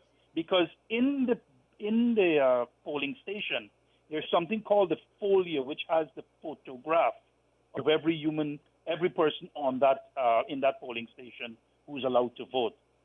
So obviously you can identify who's the person passing through the system. So the system is foolproof. And thus, again, I just want to confirm there is zero evidence of illegality or irregularities in the 2020 elections. The only irregularity happened is what I witnessed in the media room in the Ashmin buildings, where Mr. Mingo was calling numbers that were not on statement of polls. And today, we're being given a document from Mr. Lowenfield that artificially discounted 115,000 votes from the numbers that we tabulated and certified by GCOM staff in the Otachong Convention Center. So that is what I wanted to say. Thank you very much. Thank you very much, dear Mr. Sesnarayan Singh. Do have a pleasant rest of the day, Thank sir. you. Thank you. Yog, interesting comments, interesting observations. Anything that you may want to Well, say? yeah, indeed. The Says is right. And we need to keep on repeating those facts that all of everything that APNO AFC has said has been based on allegations. And the allegations themselves has been based by their own admission on hearsay. They have not raised a certificate within GCOM to say this is it. They have not raised any proof. They have done nothing. And so this is all allegations based on hearsay. The other thing that to add to what Says just said is we must always remember, even David Granger came out to the public and said, what SOPs? I never saw any SOPs. I was given a spreadsheet. The man admitted that his own people lied to him. So he's hiding behind Mingo's skirt. And he's saying, I haven't seen an SOP. But it's all lies, and they keep telling it themselves. They keep repeating it so many times that they're actually believing it. Now, the other thing that you have to quickly tie up this piece of the argument with is that, Leonard, Apno AFC, that small handful of PNC operatives now, what they're doing is using the people of Guyana, their supporters. I want to ask their supporters, I see one of them online here. Are you getting the land that is being stolen presently? Are you getting the land cruisers and the vehicles and all those state assets that they're taking presently? Because obviously that's the only way that they stay connected together, because they are sharing out state lands. Kaiju News has carried it on their front page 2 days ago. So all of these irregularities and all of these things have continued to happen, and it has to be that the small group of them continue to take everything for themselves. What the people of this country has to ask themselves, if you are supporting it, John, and if you are supporting it, James, and if you are supporting it, Leonard, and if you are supporting it, Anil, or whoever you are you getting pieces of their land as well? Are you getting the state assets as yet? Because they're just using you. They're not giving you anything. You don't have a piece of the 270 acres of land at Millie's hideout. You have nothing, but you're going to protest for them. That's what we have come to, Leonard. Yes, Yoga, and it is. I'm not sure. I'm getting a little tired, and if I'm getting a little tired, Yoga, when I say tired, my not my spirit, but physically, this has been something that we've been on it for more. It's 116 days now. Before that, it was more than a year since that December the 21st, 2018. But if we like this and it's our job, imagine the entire Guyana. Everybody has been subjected to not only COVID-19, but this weight. And every time it seems as if we are coming up to take some air, something else happens. It's either court case, and then the media goes in, okay, one more day, we're going to get this over with. But when that day reaches, something else happens. There's another twist to the story. I want to ask you, how do you believe the people of Guyana, how are they feeling at the moment? The people of Guyana are feeling a lot of pressures, a lot of threats, a lot of heat, a lot of depression. And, people of Guyana are also looking as to when will this end? When will it end? And Leonard, to that point, you have a lot of persons on social media that is just you're seeing racist posts and all kinds of things being said and done. And you're seeing the persons who are doing it making fake profiles. And I mean, you got one of them here. Don't bother with this viewer, ladies and gentlemen. John Ben is a fictitious name and a fictitious person. You check his profile and you can report him to Facebook. Don't bother with him, and he's cursing and being threatening and so forth. Just leave him to his misery. And that represents, Leonard. John Ben represents. Let's delete it. Yeah, but John Ben represents everything that is wrong with the society. So you and I and 300,000 or 400,000 people in this country cannot have an opinion that is different from APNU FC. Because when you have an opinion that is different, it means you will be threatened, you'll be cursed, you're going to be everything. So this is what is happening. And imagine, Leonard, you and I are on radio and TV, and we're talking out. As Maya Motley says, the truth hurts. The truth hurts, right? And you're seeing people who cannot accept the truth, and when they cannot accept the truth, what they do? They resort to threatening. They're sending me. They wanted them 2 minutes ago send me a death threat. So this is what they do. But brothers and sisters, we cannot take them on. Mark Henry is saying that John is not alone. So you cannot take them on. What we will do, as long as they come on this platform and they're going to curse and make racist slurs, we will block them. And ladies and gentlemen across this country, if people are on your profile and they're posting racism or they're making any threatening statement, just block them. Block them and delete them. Do not encourage them to walk on your social life or walk in your mental space. Just leave them to their own miseries. I thank you for that, Yog, and I can't understand why we can't have mature conversations. And Why is Leonard, it that we can't sorry, speak?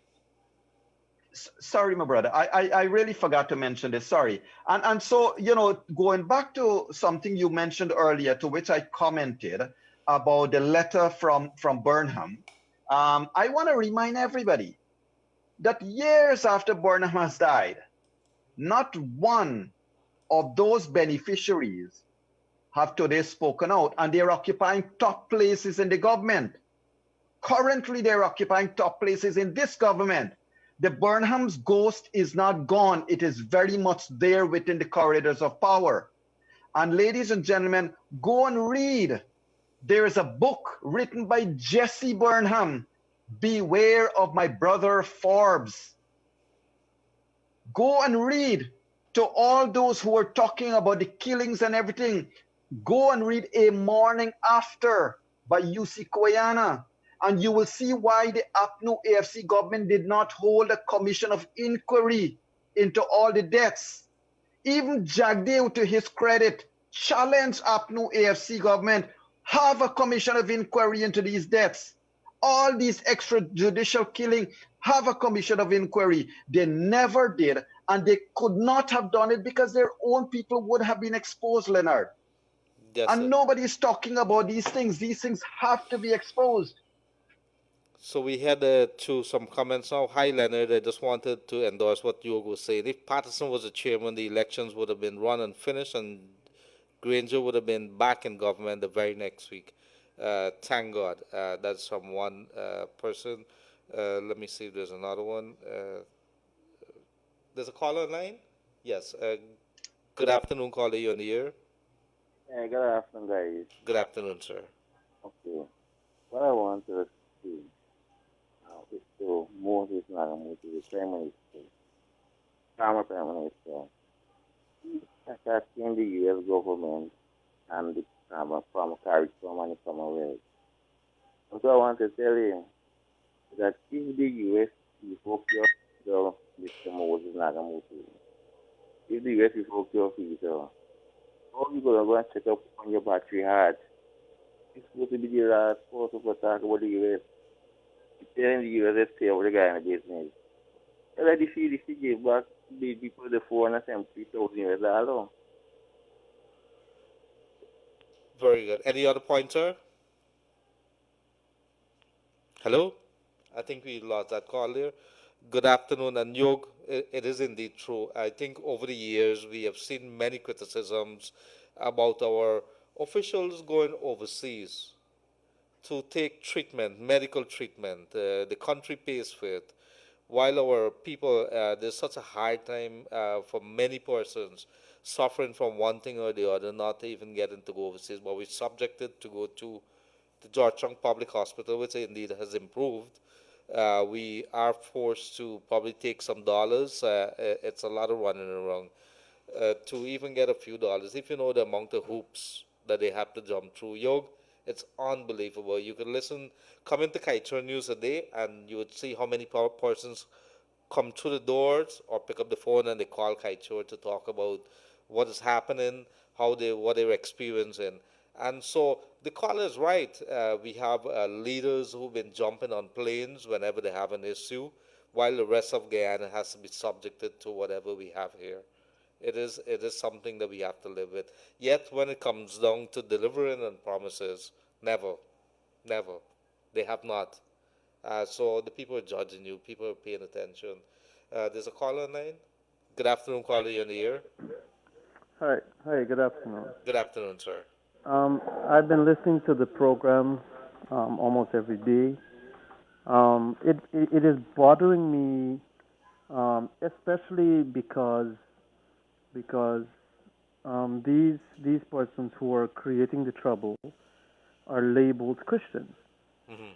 And so I was just listening to a caller saying that Christian leaders should come out and speak.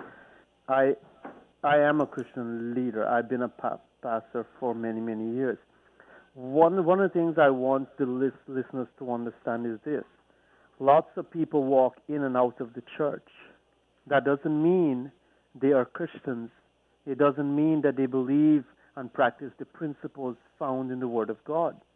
The Bible makes it very clear that the person who hears the truth and doesn't go out and live it and practice it, they're hypocrites. They're outright hypocrites. They know the truth and they are not willing to live it. People set their religion aside just so that they can carry out their own agenda or follow a friend or a group in doing their own thing. The Bible's principles are very clear. I want to read a passage out of Proverbs 6:16 to 19. And I know lots of people are saying that David Granger went to the church and he prayed and all that. That means nothing, because if he is not willing to follow the Word of God, we cannot call him a Christian. A Christian is a Christ one. A Christian is someone who stands up and represents the principles found in the Word of God. And no matter who they are that are out on the streets right now and protesting and representing a lie and are on Facebook and using all kind of languages, they cannot be called Christians in Proverbs 6. And I want them to hear this, because this is what we follow. The scripture says there are 6 things the Lord hates, 7 that are detestable to him: haughty eyes, a lying tongue, hands that shed innocent blood, a heart that devises wicked schemes, feet that are quick to rush into evil, a false witness who pours out lies, and a person who stirs up conflict in the community. Lots of these things describe these persons. So if these are the things that God hates, but they are carrying them out, how can they even begin to call themselves a Christian, or even hold the word of God, walk into a church? They should be ashamed of themselves. And I understand that this is bringing tremendous disgrace to the name of Christ. But I want to encourage those who truly believe the Word to live the Word, and do not be carried away and frustrated by those who claim they are Christians, because they are just hypocrites, not true believers. I want to thank you, men, for the good job you're doing, for coming out every single day, presenting what is the truth, not what you believe the truth is. And so it bothers me that so many cannot see the truth. You know, I don't have to listen to you guys and make my determination. I've heard it from March 2nd to now, and I make my own determination. And so thank you again for your courage. And I believe that you guys are meeting more people than you actually know. And people are comforted with the information that you guys are sharing. And so again, thanks so much. God bless you. Thank you very much, dear. Madam Mia Motley, CARICOM chair, she gave the reason for some of the negative comments against her. The truth hurts. We must never avoid the truth in CARICOM. And I think yesterday she would have spoken, or the day before, spoken about we must not allow our slips to show in the CARICOM. And so if you bring it and you're criticizing me and I'm doing my job, well, we will continue to do our job. Yoga, there's a comment here before I come back to you. Good afternoon, gentlemen. Thank you, guys. My question is, can the Madam Chair not ask the CEO to deliver the results of the SORs and throw out the false one he took to her? We are so stressed over everything that is taking place in our beloved Guyana. Thank you. Maybe you'd want to comment on both of them and what he would have said there, just to the caller, as well as that, Joe. This is a question that's been lingering. Can the Madam Chair instruct Lowenfield to do certain things? Well, Lowenfield's most recent statement is basically saying nobody can tell him what to do. He basically has said that he cannot be instructed, isn't it? I mean, you look between the lines and you are seeing Lowenfield is playing another card. One has to read Lowenfield's statement carefully. He is clearly playing a strong political card, and by presenting that letter to the public, he's really telling his chairman that you cannot instruct me on my duties. You are the chairman of the commission and I'm the head of the secretariat, and I have to follow the laws. and you cannot instruct me on my duties. Now, I repeat, I believe that the legal minds in this country need to take Lowenfield's letter and approach the courts. The court has to now tell Lowenfield what is the meaning of valid votes, how to apply valid votes, because the Constitution and the electoral laws never implied, never allowed, or even contemplated that invalid votes must be counted in elections. It is only valid votes.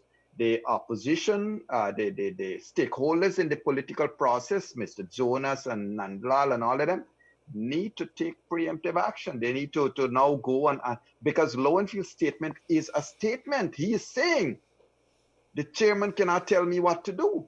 I will do as per my interpretation of those laws and those rules. So Leonard, another card has been played there, and people need to realize it. Well, Yog, let me put it this way.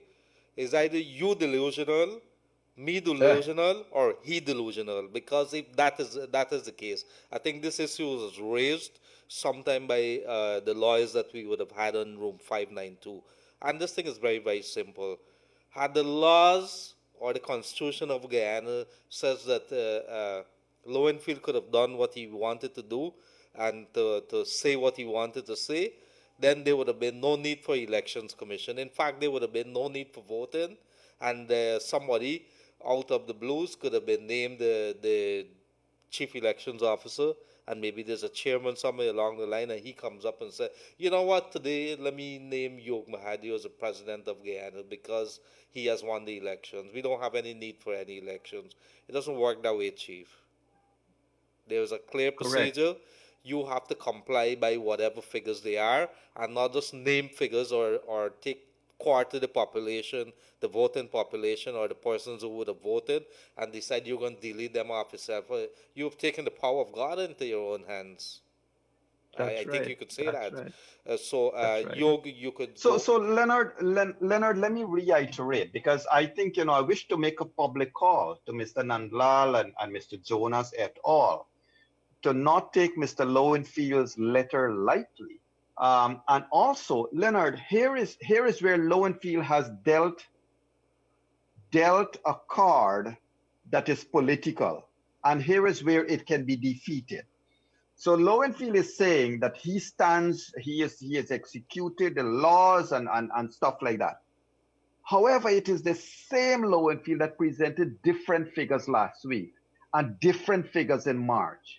So he cannot be following the same laws and doing a different thing each time. And so obviously this is a man who is utterly lost. He's totally drifting. He's totally lost. And, the stakeholders need to get together and get him some legal advice from the court, because he is lost. And let me just pause for a moment to recognize that the elders, I don't know how many people know that the elders would be a group that would have taken on the mantle of promoting the kind of messages of Nelson Mandela. And the elders would have tweeted as follows, that the elders continue to view the situation in Guyana with concern, especially the recent barring of the CARICOM Center observers. The will of the people must be respected through the swearing in of a legitimate government based on the recount results. That too is a very strong statement, Leonard. Yes, and I think we continue. That group did make a statement, I think about a couple of weeks back. Good afternoon, I'm still paying VAT on light and internet. I'm not sure, gentlemen, whoever would have sent this message here, you're not supposed to be paying VAT on light, I think for a couple of months now. I think it's since March, thereabouts they would have introduced. If you have received that, you need to query that with the GPL. As far as we're aware, you're not supposed to be paying VAT on the GPL bill. So also, internet, Yog, do we know whether they've taken the VAT off the internet bills? I don't know, but I think that was something that you and I might have reported on a month ago. I think they were supposed to. No, I don't think they affected anything or did anything to the telephone company's services, neither internet nor telephone calls or anything like that. I'm not sure. But we do know that water and power would have been one of the promises, and everybody has complained that their bills continue to include VAT as we speak. Yes, and that's a very sad thing, sad indictment on the Guyana Telephone and Telegraph Company. Have no apologies about that. They've continued, they have some very good staff there. I can tell you, hardworking staff is there, but the shareholders, the stakeholders, the management, and so on should be paying attention that over the years they've raked and taken out a lot of money out of this country. Now it's time to see with the people of Guyana. They have remained mercenaries in terms of what they've been doing to the people. Don't let's even go talking about the quality of service that they've been offering uh, uh, over the period of time. I can't imagine there's any other service in Guyana. Even GPL, you might have to give some kudos to. They're keeping the lights on. Yog, how could you provide a service that progressively goes worse? Well, that's the thing, eh? They're providing a service that gets progressively worse, and not only progressively worse, um, the sheer disrespect, the way they're conducting themselves, the way they're doing things speaks a lot to what is happening, and the country has to be aware of what they're actually doing. They're taking monies from people False in the pretense. worst, in False. the worst of times, in the worst of times. People are not working. They don't have money. Whatever little bit money they got put it towards food. But no, here are these utility companies say you got to pay us first. It's shameless. Well, like I said before, I have no apologies about the poor quality, the crap for service that GT&T has been offering, and I think we could sign a petition and say everybody in Guyana. This started off so nice, and every time I think E-Networks introduce a kind of home service now because they have that the possibilities with the cable. They've decided that they're gonna make something available to the people, and I'm not sure what it is that GT&T is doing, but whatever it is, they need to get it act together.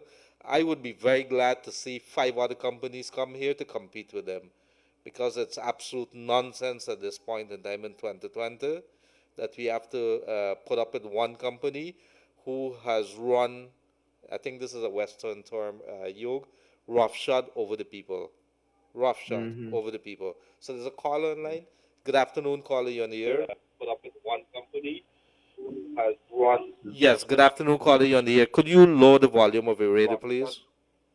Yes, good afternoon, Mr. Gildarie Yes, and Yog. yes, I is the guy that ever the light on the internet with the VAT.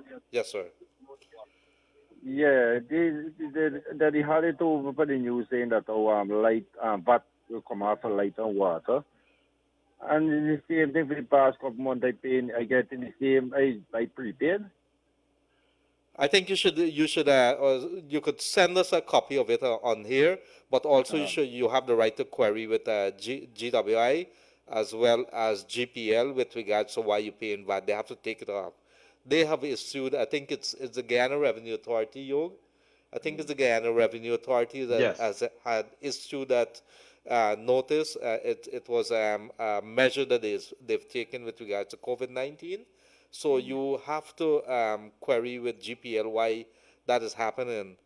Something is I wrong. talked to them already and they tell me that no, nothing like VAT thing come after the light and the same thing with the internet. Send us a copy of what it is and let's put up and let's see what is happening. Write on a thing, take a picture of it and let us see what happens. And next thing about James Bond driving around, going around sharing flyers and telling people about low in field results. You know, is the right thing. When he should be driving around sharing food to people, you know. Mr. Lowenfield will want to take it upon himself to do what the court is supposed to be doing. He has filed an elections petition to himself, and he's acted as a judge, and he's delivered that, and he's taken it upon himself. That statement means absolutely nothing. The court case is next week. Let us see where it goes from there. Do not worry yourself too much. All right, thank you, sir. Thank you very much. Yog, we have to start being very harsh on these people here with this nonsense of a statement that is coming from GCOM this morning, from the GCOM CEO. He is issuing statement when he should be issuing other statements, assuring the people of Guyana what is happening there. He's not interested in that, but he's interested in his repetition. But he should explain how he's taken it upon himself to reverse, subtract, dump 25% of the vote, 115,000 votes. I'm sure there's no other country in the world which would be. Do we know of any other country in the world which would have done something like this, Yog? No country in the world presently, as far as I know, has somebody who is blatantly rigging these elections continue to remain in office, whichever office it is. No country in the world has an elections gone on for 4 months. And Leonard, I want to identify another thing. Do you remember that when they were opening those containers, one of the boxes already had been flooded with water? Mm-hmm. Region 1.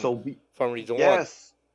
So people need to start connecting the dots, because when they're ready to go file an election petition after these elections, God knows what will be the state of those boxes that is so-called. It's the same care of the umbrella of Lowenfield. Everything is under. Remember, the same man now cannot find the polling books, and he cannot find the folio, and he cannot find everything that was handed to him. We saw the videos, right? Everybody saw the videos. Now he is in control of all of those things. So, and he is saying what? He acted in conformity with the laws. Oh, God. Hi, gentlemen. Just to let you know, Lowenfield cannot do what he wanted to do. He was employed by GCOM and paid by taxpayers. The only time he can do what he wanted was when he works for himself. He can do that. He's blatant, disrespectful to the chairman of GCOM. He should be heavily reprimanded, among other penalties. Jail for life with Mingo too. That is coming from one thing. And, very harsh words. But lots of frustration out there. Good afternoon to you, sir. Thank you for your good job. We're fed up with how long this has been going on. We suffer like this. We cannot feed our children, sir. We need something, sir. We're suffering. And from Borby's Kanji, no one has ever come here and helped with us. 4 months now, we now work, and we have children. Thank you very much. And this is from Borby's. Let me see where it is. It is Kanji Borby's. Kanji Borby's. If anybody is around there, maybe we're going to see... Yog, I think I'm going to have to take that number and see if there's something we could do for her. I think let's take a call now. Good afternoon, caller. You in the air? Hello, good afternoon. Yog? Yog and Gildarie. Go ahead, sir. And Gildarie. I'm calling from the quarantine. Yes, sir. I've been trying for days to get you here. Night and day I listen to your program, and it's very informative. But earlier I heard Yog was saying that Granger doesn't have any friend, but I want to remind you, Granger have a lot of friends, like from the Full Gospel Fellowship and the Assemblies of God, and with Stan Messiah, Raphael Messiah, and those people. I want you to know that Granger did not abide with the law and the Constitution of Guyana from since 2018. And how do you expect one of his disciples, like Lowenfield, to act? He is one of the chip from the block. I want to thank, as I heard over and over, this thing was plots in 2017. Thank God for Charandas, because this country would have gone in a state of emergency and pulled back this election 2020 to 2022.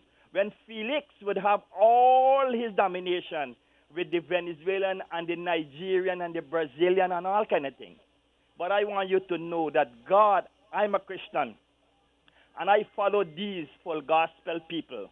And I know that they made a lot of remarks in early March when we had that first protest on West Berbice.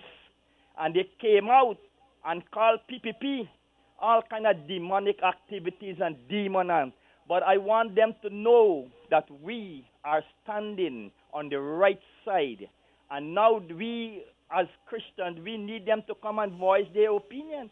And I fully agree with that pastor that what said, not everybody that goes to church, old people say, it's not the cow that call for the water, need the water, you know.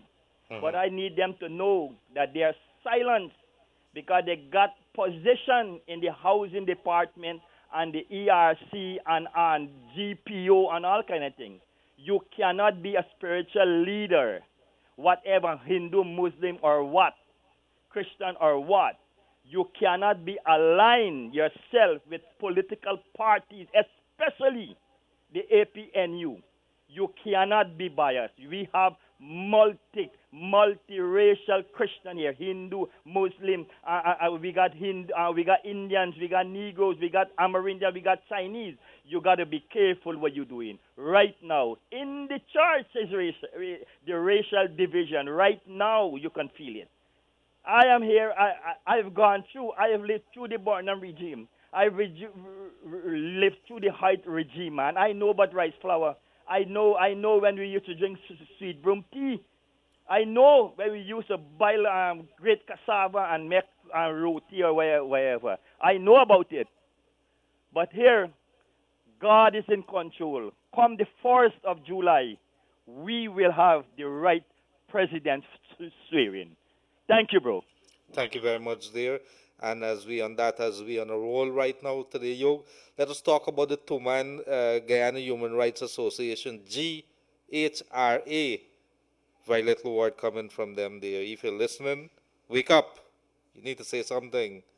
And of course, Correct. Transparency International. Got to be talking a little more there, you watchdogs. Let me just add my voice. I've worked at the 2020 elections in Guyana. I think GCOM is part of this whole mess that we're in today. I've seen presiding officer unable to vote in elections because his ID number was not matching with his certificate of employment. Whose fault is that? Is it APNU or the PPPC? It's coming from one person. Let me see if there's another one here. Since election, my in-laws listen to a program without y'all. We wouldn't know what's going on without the election and the coronavirus. Because we don't have access to electricity in the area. Normally, we listen to the radio. I'm a mother of two, a toddler and a baby. I exercise my right for the first time and vote, and we can't get results yet. It is very hard during this pandemic for me when my baby asks for things I don't have access to. We're really sorry about that. I'm going to take a note of this number, 628. Yog, maybe some comments there before we go to the line again. Well, Leonard, I know you're tired. The COVID situation is something that is, it's a prime example of a government that is only interested in power. It is a prime example, a national health crisis. You and I know what is happening on the Brazilian border and there. We're getting reports of persons coming over. People are traveling on that road. There are roadblocks there, and people are being paid off to pass those blocks. People are traveling, they're coughing in the minibus. Other people are telling us of the stories. So there is a problem, Leonard. There is a massive health crisis. There is starvation. Food is needed. But what are we hearing from the authorities except they want to win these elections at any cost? And Leonard, you mentioned the Human Rights Association and the transparency, the lack of transparency grouping in Guyana. I want to just say this, it's time the larger companies also start to speak out. I would like to make a call to whoever is in control of the Bihari group of companies and whoever, this is not Kaichur, this is Yog Mahadeo speaking personally. I want to speak to the finance group and speak to, some of the big institutions in Guyana. And I want to get your ideas, gentlemen and ladies, as to what you think is happening in Guyana. Because at the end of the day, Leonard, it is the business community that will have to provide the financial backing for any future government. It is the business community that will be taxed and taxed and taxed along with the citizens of this country. And I would like to know what they're thinking. Hmm. And so, Yog, I think let's go to the lines. There's a caller. Caller, good afternoon. You're in the air. Hi, good afternoon. Could you lower your volume on your radio, please? Yes, Yes. good afternoon to you, gentlemen. Good afternoon, sir. You know, I am a bit alarmed and puzzled, you know, as to the comments being made by a number of persons calling in. But there's a famous saying, and I've seen it posted on Facebook, that when lies take the elevator, truth takes the stairs. I would have listened to a program just a few weeks ago and heard Yog Mahadeo lambaste the chairperson of GCOM. And it was Jerry Govaya who stepped in and told him, man, you were wrong. Don't do that at this point. Let the process work. We would have been a part of a process, and we are seeing Teddy Jagan must be turning in his grave because he was a man who fought for free and fair elections. And how does one justify in a process where there are 47 boxes with no statutory documents in them, just vote, no official list for you to verify how many electors were at that polling station, no counterfoil in the ballot boxes, no tender ballot paper, there's no poll book for you to reconcile, and persons are just blowing it by and saying that it's all good. I think we have come to a new low in this country. We never said it is all good. Let me stop you right there. Sir. Allow me to finish. No, we never, you're saying something GCOM, incorrect. We must allow GCOM to do its work. Mr. Nandalal made a statement where he said, and he's been recorded as saying it, that we were looking for valid votes. No one should tell GCOM how to do its work. Stop interfering with GCOM. Allow GCOM to do its work. When Gokar Budu tried to rig the elections in 2011 to give the PPP a one seat, and Vincent Alexander stood up and told him that his formula was wrong, where was Yog Mahadeo and the private sector and all these other people? Well, again, you are stating something absolutely lie, because Leave them. You should go and check. Leonard, this is a rant person. You owe millions of dollars in taxes that you robbed GP&T. Leave GCOM. We apologize. We apologize. That is an outright lie. And let me respond to the caller. Sir, if you have any size of thinking intellect, none of us have ever said that invalid votes must count. We have always said that only valid votes must count. We have always said that the law must be applied. And we have always said, yes, let GCOM do its work, not you to instruct GCOM. Now, you spoke of the 42 boxes. Let me repeat this for your edification, because it seems like you're so much listening or you're drinking so much Kool-Aid, you have lost your ability to think. But let me educate you, sir. Those boxes, who was the boss of the region, or of those areas of boxes? Wasn't it Mr. Mingo?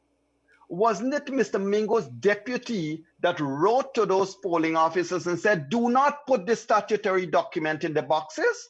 It is your people that told them to not put the documents. Now, Lowenfield has the documents. We have seen it in the bags. We have seen it in the envelope. We have seen it in everything.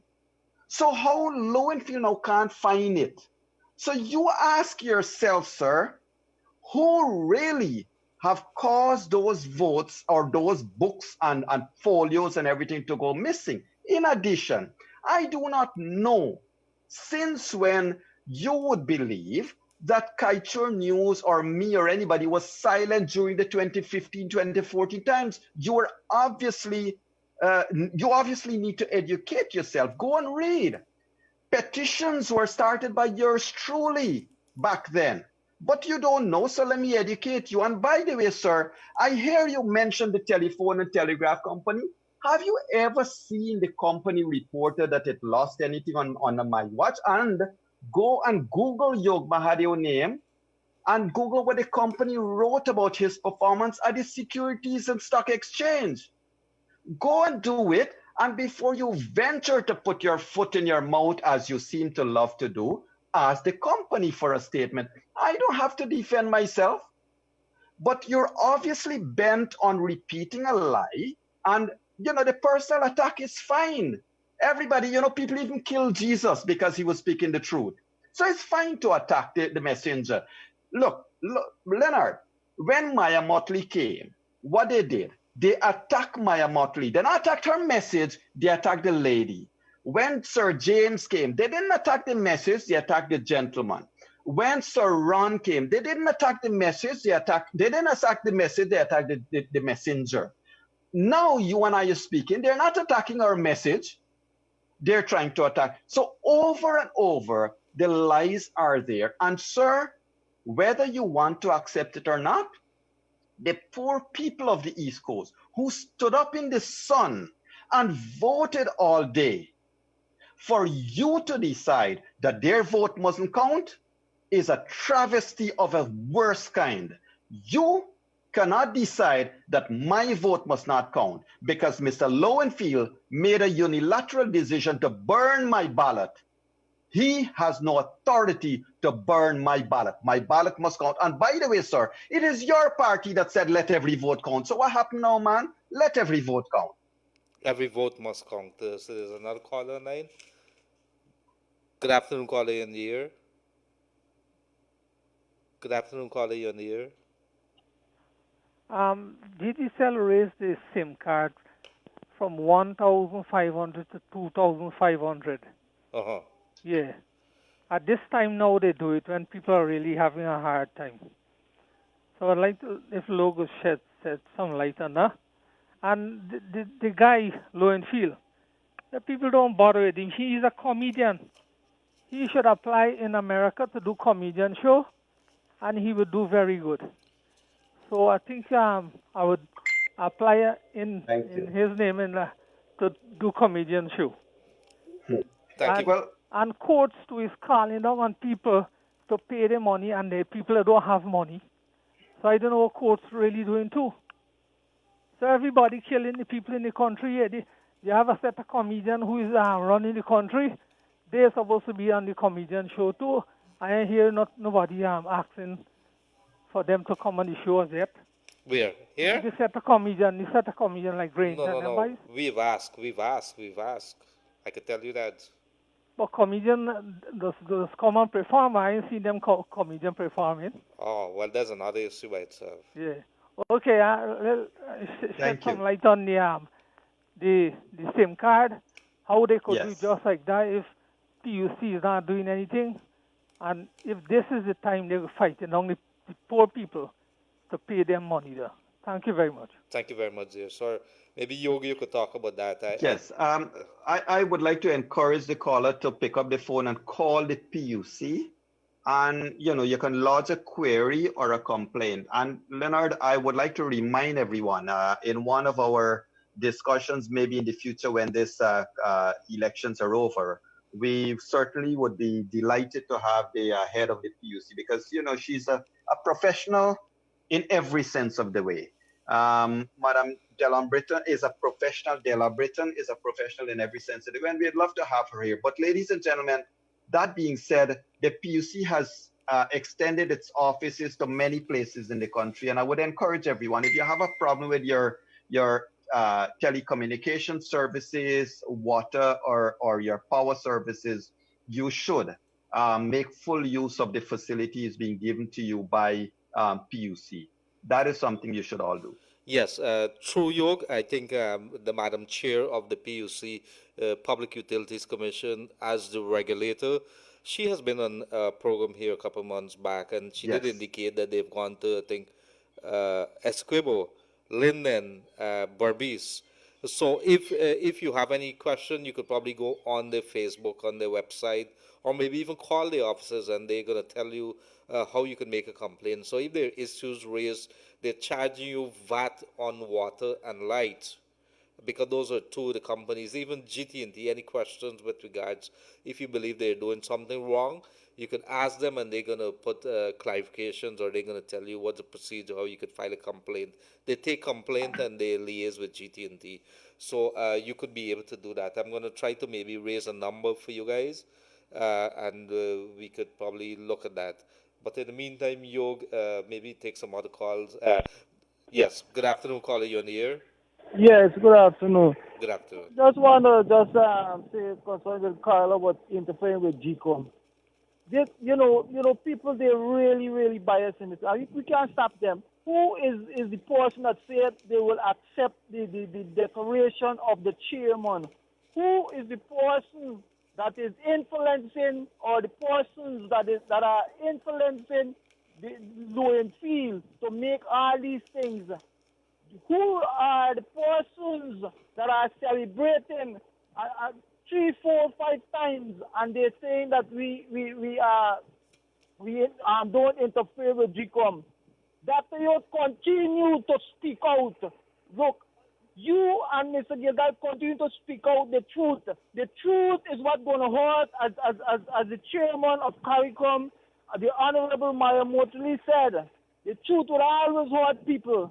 And those who don't like it, well, that's them. The truth is the truth, and is the truth going to make Guyana free all the time? Mr. Granger is the one who stand and said he will accept any declaration that is coming from the chairman of GCOM.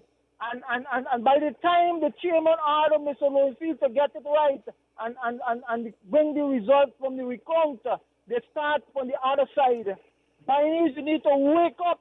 Open your eyes and see what is happening. You have nothing to benefit from Granger.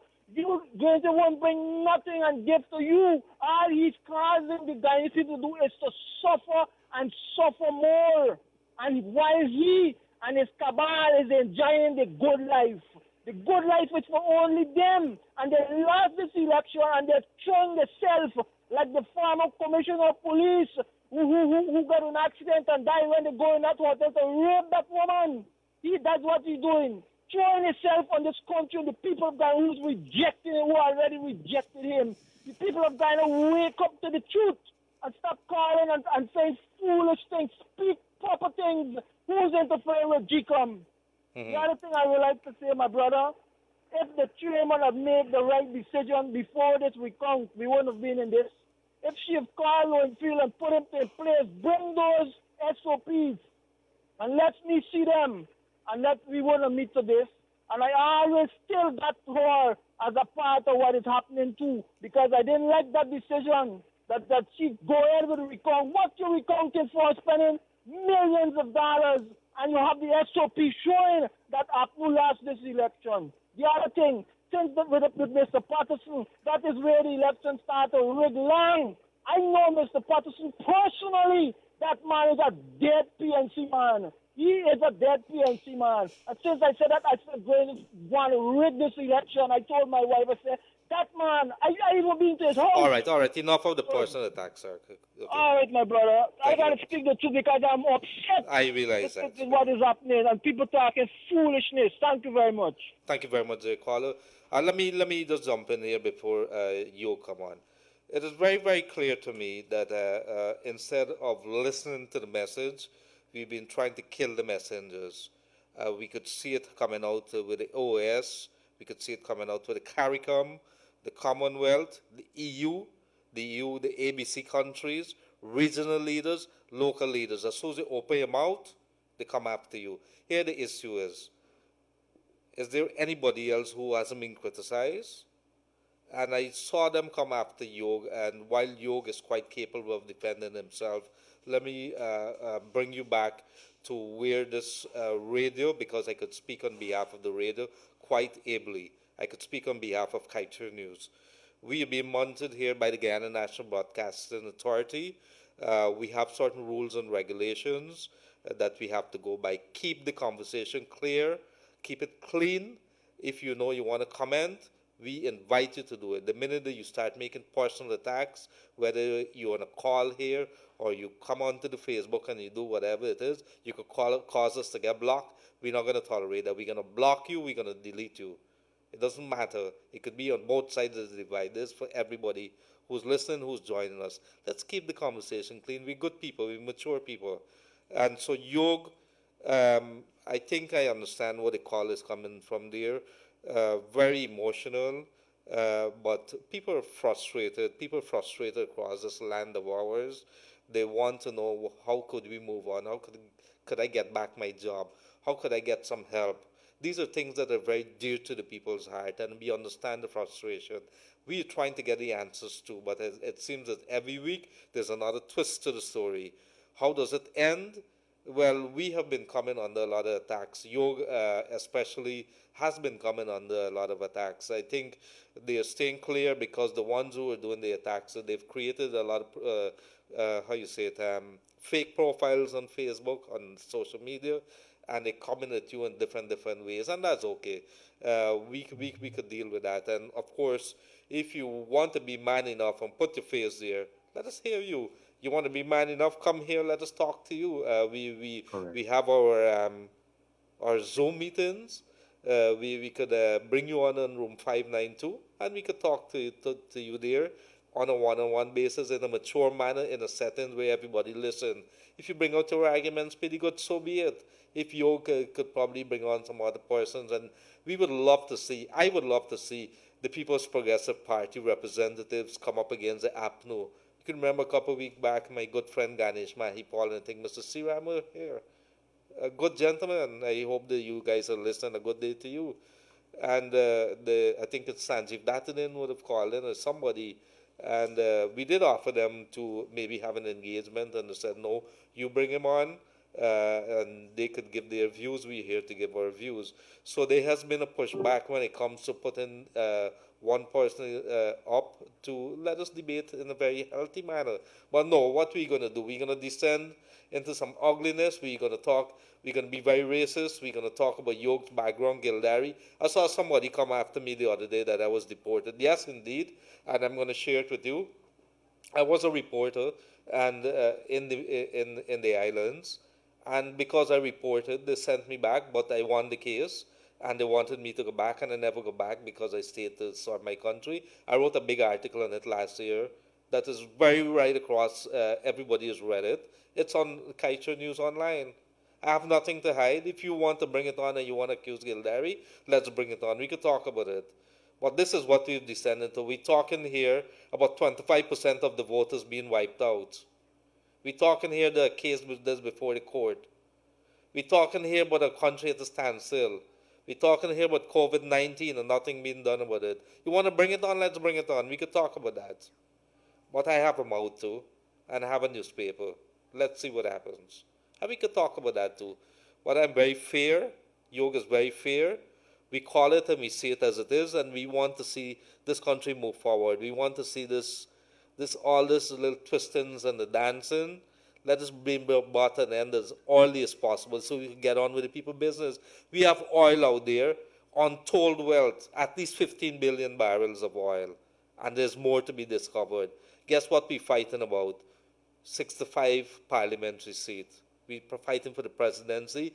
The whole country is watching, laughing at us.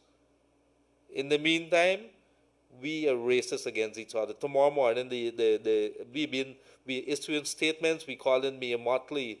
We talking about the sexual preferences. That is what we've descended into. We should be ashamed of ourselves. Yeah, and the people who are doing it, Leonard, and this is why, ladies and gentlemen, I mean, Leonard and I have been talking about it from day one. The issue here is to speak out against what is wrong. The truth has to matter. These elections have taught us and have shown us who are the people that has no regard for your lives or for the truth. As soon as you speak the truth, they want to attack, they want to do this, they want to say that. And Leonard, I mean, I sent you something last night. You're seeing what is being done. They're posting, they're using Photoshop, coming up with all kinds of pictures and stuff like that. And, it is okay. I look at these criticisms and I laugh because they have nothing else or no other way to deal with your message So they will try to attack your personality and your character. But Leonard, the problem will get worse when they realize that they're not affecting you, when they realize that they're not getting at you. So then they will move from just a Photoshop something or saying something or being an anonymous caller, like that caller being anonymous and hiding behind the phone lines and saying things. And then when they don't get through with that, what next? So we got to keep up saying what we are doing. I mean, you and I have been at this for what, 10 years now, a decade? We have been speaking out the truth regardless of who is in power. Ladies and gentlemen, I want to remind you, I have come in for some serious blows, right? The same Mr. Jerry used to call me negaholics during the PPP reign because I was coming out and speaking out against the corruption. If I have a right to speak out then, I certainly have a right to speak out now. But guess what? Why is there so much agony in a handful of people about Bara Jagdeo or Irfan Ali? Here is what. The PPP did not perform well and they lost power. You didn't perform well and you refused to give up power. You're a thief, not only of lands and assets and state property, you're a thief of an election. Which one is worse? You don't want to just thief an election, you want to burn away 115,000 votes. You alone, you are God. You want to make decision what to do. And the problem is, Leonard, one set of people want you to admit what they are saying and you mustn't question and you mustn't have an opinion. Now I've seen something else. I have seen so-called letters that people are, some are saying I did it, wrote some letters to some ministers of the PPP time and criticized them. So what is wrong? Ladies and gentlemen, as a citizen, you must speak out against whoever is the government. This nonsense that is going on now, playing around with our votes, must never be allowed to happen again. And Leonard, I'll say this finally. If APNU AFC hopes that we will ever forget your blatant rigging of these 2020 elections, you got another hope coming. Thank you for that, Yog. There's a bigger question that is here. What is wrong with Gildarie wanting a better Guyana? What is wrong with me wanting to have a bigger stake, to have more taxes coming out of my back dam from the big gold companies that are there? What is wrong with me asking for Russell to give us a better deal? What is wrong with me asking Bozai, could I have a better bauxite arrangement with Bozai in Linden? What is wrong with me asking for a better deal for the people of Linden? What is wrong with me asking for a better oil deal? What is wrong with me asking and you asking you and the rest of Guyana asking for this country to be a first world country, maybe like Singapore and Malaysia and the rest of the countries which have shown so much development, skyscrapers and whatever it is that you have there? What is wrong?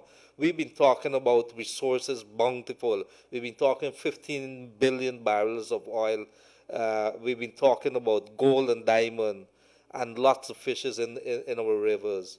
What is wrong with me wanting to have part of that? Am I not a Guyanese? What is wrong with me demanding a government that you toe the line or demanding? And I come back to 2015 because we cannot escape from what has transpired here as part of our history. Yes, it is indeed that Kaicho News, as we part of, would have done its duty. It saw it as its duty. I think if you know Glendale, one of these days I'm hoping to bring him on the program, that we could talk about the role that Kaicho News would have played. If you know the hours that we would work here, the things that we go through, the abuse that that our staffers go through, our reporters go through, what Glendale, the threats that he's subject to, you will not even begin to talk about. But you would be ashamed that our country is descended into something like that. So, coming up to 2015, Yog, we spent, I could remember one occasion, Glenal would be calling, I need to see you at Ogle Airport in 15 minutes. I'm leaving home in Diamond Day, driving to Ogle Airport in 15 minutes. We've hired helicopters, go up to investigate bystanding. I could tell you about that. We went up Borbis River one time to see that big area that is open there. We never saw logs like that in our lives. Almost run out of fuel. We flew in the same helicopter going to Region 1. These are some of the things that you would have done. The whole point I'm trying to make there, Yog, is that we investigated the PPP. We reported on what was happening on so many of their contracts. So, lots of stuff that were highly questionable. The PPP would have been here on this program telling you that they admitted that they did certain things wrong. They hit the ground running after 2015 because they realized the need to revamp the party. They've done their homework. I don't have a horse in this race. I don't have a dog. I don't have a cat, a parrot, whatever it is. Barjagdi will do what he has to do. The people of Guyana did what they have to do at the 2020, the March of 2020 elections. The people of Guyana have said what they wanted to say, and they said that at the poll. We are interested in the system working, a government being sworn in, a president being sworn in, whichever it is, if that is what it is that has to go. The fact is, there's a matter that's before the court. When that court case is finished, there's going to be a ruling. What you're going to very well see is that somebody is probably not wanting to admit that the court has ruled and therefore adhere to that ruling. And you're going to see very well Lowenfield is going to continue to just refuse to do what he is supposed to be doing. Correct. And his statement today has reflected very, very clearly as to what he's thinking. You, Yog Mahadeo or Gildarie, can't say anything to me because you can't direct me. I have to go by the Constitution. So I go by the Constitution. What the Constitution says, whatever it is in my head. He's not going to the Constitution. He's going because Lowenfield is a law upon himself. He's taken it upon himself. He's changed the laws. He's put it upon himself. There's a very, very clear thing that CARICOM is saying, that the whole world is saying. There's a recount. There's a result of a recount. And therefore go according to the recount. The GCOM chair would have received with the commissioners a report which is saying very clearly that the PPP has won. You need to go back there and bring me back the seats, the number of seats that has to go with this so we could finish the process. What happened after then? Court case, he came up with figures, quarter of the voting population gone. How did he come up with that and how did he decide to do that? Let me finish here because we have a couple more minutes. I want to have some calls. But there should be criminal charges against him. Simple as that. Yeah, let me say this quickly. So two things I want to say quickly. One is a response to Aubrey. I think Aubrey online to us. Aubrey, my brother, your message there, Aubrey Austin, your message there typifies, how things can be misunderstood. So Aubrey has said that when we use the terms like drink Kool-Aid, we are being racist. Well, I never knew that, my brother Aubrey. And if the term drinking Kool-Aid is racist, my humble apologies. But what I do know, I've come from a very, very poor background. When I was young, we had to drink Kool-Aid. That was the only thing. And, when you go to the religious functions, they share out Kool-Aid to everybody. So my thing with drinking Kool-Aid is basically being used in reference to accepting a message as it is and don't question it. I don't see how that is being racist, but if you take offense to it, sir, my apologies. But Leonard, you said the right thing. What you categorize Lowenfield's action, you're spot on, and I agree with you. And ladies and gentlemen, I wish to say this.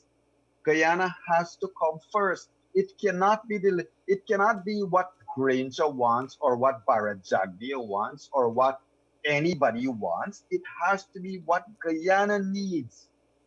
But nobody is thinking about that, Yog. Nobody is thinking about that, Yog. Where does the people... If every single day you listen to this program, we've been in it 3 months, it's going on to 4 months in a couple of days. People are begging for hampers. I came in Kaito News this morning, people begging for a little help. I came in Kaito News this morning, every day you butt into them. They hear the begging, they want to do... Could you fall them? The people have children to feed. What do you want us to do? what is it that they're asking this government to do? What is it that they're asking the opposition to do? They want this thing over with and done so we can move on. Go according to the Correct. law. Go according to the law. It is simple. Right. And you know, Leonard, if he has a problem with with interpreting the laws, nothing stops Lowenfield from seeking counsel, you know, even asking the courts to help him to understand. But I wish to repeat, Lowenfield said today that he acted in conformity with the laws. I want to ask you, Keith, Mr. Major in the Army, former Major of the Armed Services of Guyana, when was it? Which one of the instances did you comply with the law? Was it your March report? Was it your last week report? Or is it this week report? Because they're three very different reports, very, very different numbers. You cannot be complying with the law in all three instances. You're obviously in breach of the law in two of them. So he has more questions to answer with the backdrop of his statements, Leonard. Mm-hmm. Well, he is not, and in fact, there's an open invitation to Mr. Keith Lowenfield. We would love to have you on this program here. We could discuss spendings. We could discuss $8 billion. We could discuss quarter of the population, the voting population being wiped out by itself. I think you have some very good explanations for them. I think you're quite able. I think I understand, we understand, based on people who would have been looking on, that you have done a very remarkable job with running a clean elections for March the 2nd. And therefore, anytime you're ready, we're ready to have you here to engage you, Dr. Yog Mahadeo and myself. And Yog, I quickly got to read this. There's a message coming in. Dr. Mahadeo and Leonard, this is Derek Aklu from Toronto. Thank you for confronting the current issues head on, as no one has ever confronted race and politics so openly. I just told a group of my politicos that in our generation, my life has been subjected to denial of human rights, freedom of association, rigged election over 55 years by a handful of political elites. And I take out a word there because I don't want to read it. From the PNC who is still in operations today. As a Barbitian, we've always stood our political grounds and take exception to this. Do not apologize to anyone for confronting racism. Not the political domination and bullish, if this group headed by David Green. So thank you very much and stand up for Guyana. I think he says keep standing up. So Yog, thank you very much for that, Mr. Aklu. But Yog, we have a couple minutes very quickly. We should not be ashamed to talk about racism in this country. In fact, it is a conversation that we should be having as a people. This is something that's deeply hurt in this country. It's caused deep divisions right across the middle. Why? Because a couple of people, I think maybe less than 100, has taken it upon themselves that they will take power at any cost, and whatever it takes, whatever means, whatever spin doctors, whatever fake profiles we're going to use to do it, we're going to do it, and when we get it, we will to hell with the rest of the world. If we got to take on the OS, if we got to take on CARICOM, Commonwealth, the EU, the rest of the world, the regional leaders, all the private sector and everybody else who is saying that you're doing something wrong, so be it. A couple people, less than 100 people, Yog, less than 100 persons. And Mr. President, I think Yog would have said it a little earlier, you need to pay attention. You need to pay attention. People viewed you in 2015 as a breath of fresh air to what the PPP would have done to this country before that. And I am going to make some enemies with my PPP friends here too. But we did screw up leading up to 2015. If you've turned yourself around, God bless you with that. But Mr. President, you've erred. You have waited for a very long time. It's been almost 4 months. You need to stop the bleeding. Yog? Yes, thank you, Leonard. And viewers and listeners, indeed, it is so. Leonard, you are spot on again. You're on a roll, my friend, I must tell you. Look, jokes aside, we got to address certain things. There is a gentleman that was on this show, one of our viewers or listeners, and I think last week he would have said some extremely racist comments, and we had to block him. And I see him posting on another forum. And you know what is being said now, Leonard? And I wish to advise everybody. Now they're saying, well, if you cannot agree that APNU AFC has won, then let us split the country up. And I wish to challenge them. All those who want to talk about those kinds of agendas, come and let's talk about it. Whatever is your concern, it needs to be ventilated and addressed and discussed properly. Now, to talk about discussions, Leonard, as we know, last week and week before last, the APNU AFC persons have been on air talking about Donald Ramatar and talking about Cambridge Analytica and why don't you ask Donald Ramatar this. I think somebody, even a couple persons sent you and I messages and posted it in the comments column. Why don't you guys ask Donald Ramatar this and ask him that and ask him the other? Well, guess what? I have the former president Donald Ramatar has accepted a call and that you and I have made, Leonard and I have made to him. And ladies and gentlemen, he has agreed and he will be our guest in room 592 tonight. So we will be having former President Donald Ramatar in our room 592 tonight, and we will ask him about the Cambridge Analytica allegations that was made by Mr. Ramjatan and ask his oversight, his advice and his from his perspective, how he has viewed what is going on in the country today. Leonard, over to you.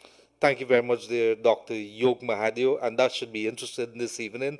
Join us 7:30 p.m. sharp here on Kaicho Radio 99.1, 99.5. You could get us on Kaicho Radio, Facebook, YouTube, or Kaicho News Online. And you go there, you click the icon, and you could get us. And Yog, I want to say thank you very much. We have to keep up. We have to keep up the conversation when it comes to racism. We have to keep up the conversation when it comes to economy, about what belongs to us, our natural resources. We have to keep up the conversation on good governance, the rule of law. Very important issues. And of course, elections 2020, COVID-19. We thank you people right across this beautiful nation of ours for being with us. We did rant a little today. It's getting a little frustrated. Frustration is stepping in a little. That is because we've been in on this. It's 115 days, Yog, maybe going on 116 days, I think. It's not been easy for us here. It's not been easy for the people of Guyana. We understand what you're going through. We want to help, but our hands are tied a little here, but we could give you a little assurance that we will continue to bring the message out there. And I want to say thank you to our overseas people who have been joining us. St. Lucia, New York, Canada, Europe, right across the Caribbean, our neighbors in Brazil, and of course, right across the coastlands and wherever you are. Good day to you from myself, Dr. Yog Mahadeo, and our people down at the studio, Kevin, Raj, Joshua, and of course, from the management and staff, including Mr. Glenn Lal himself. A good day to you. Have a pleasant rest until this evening.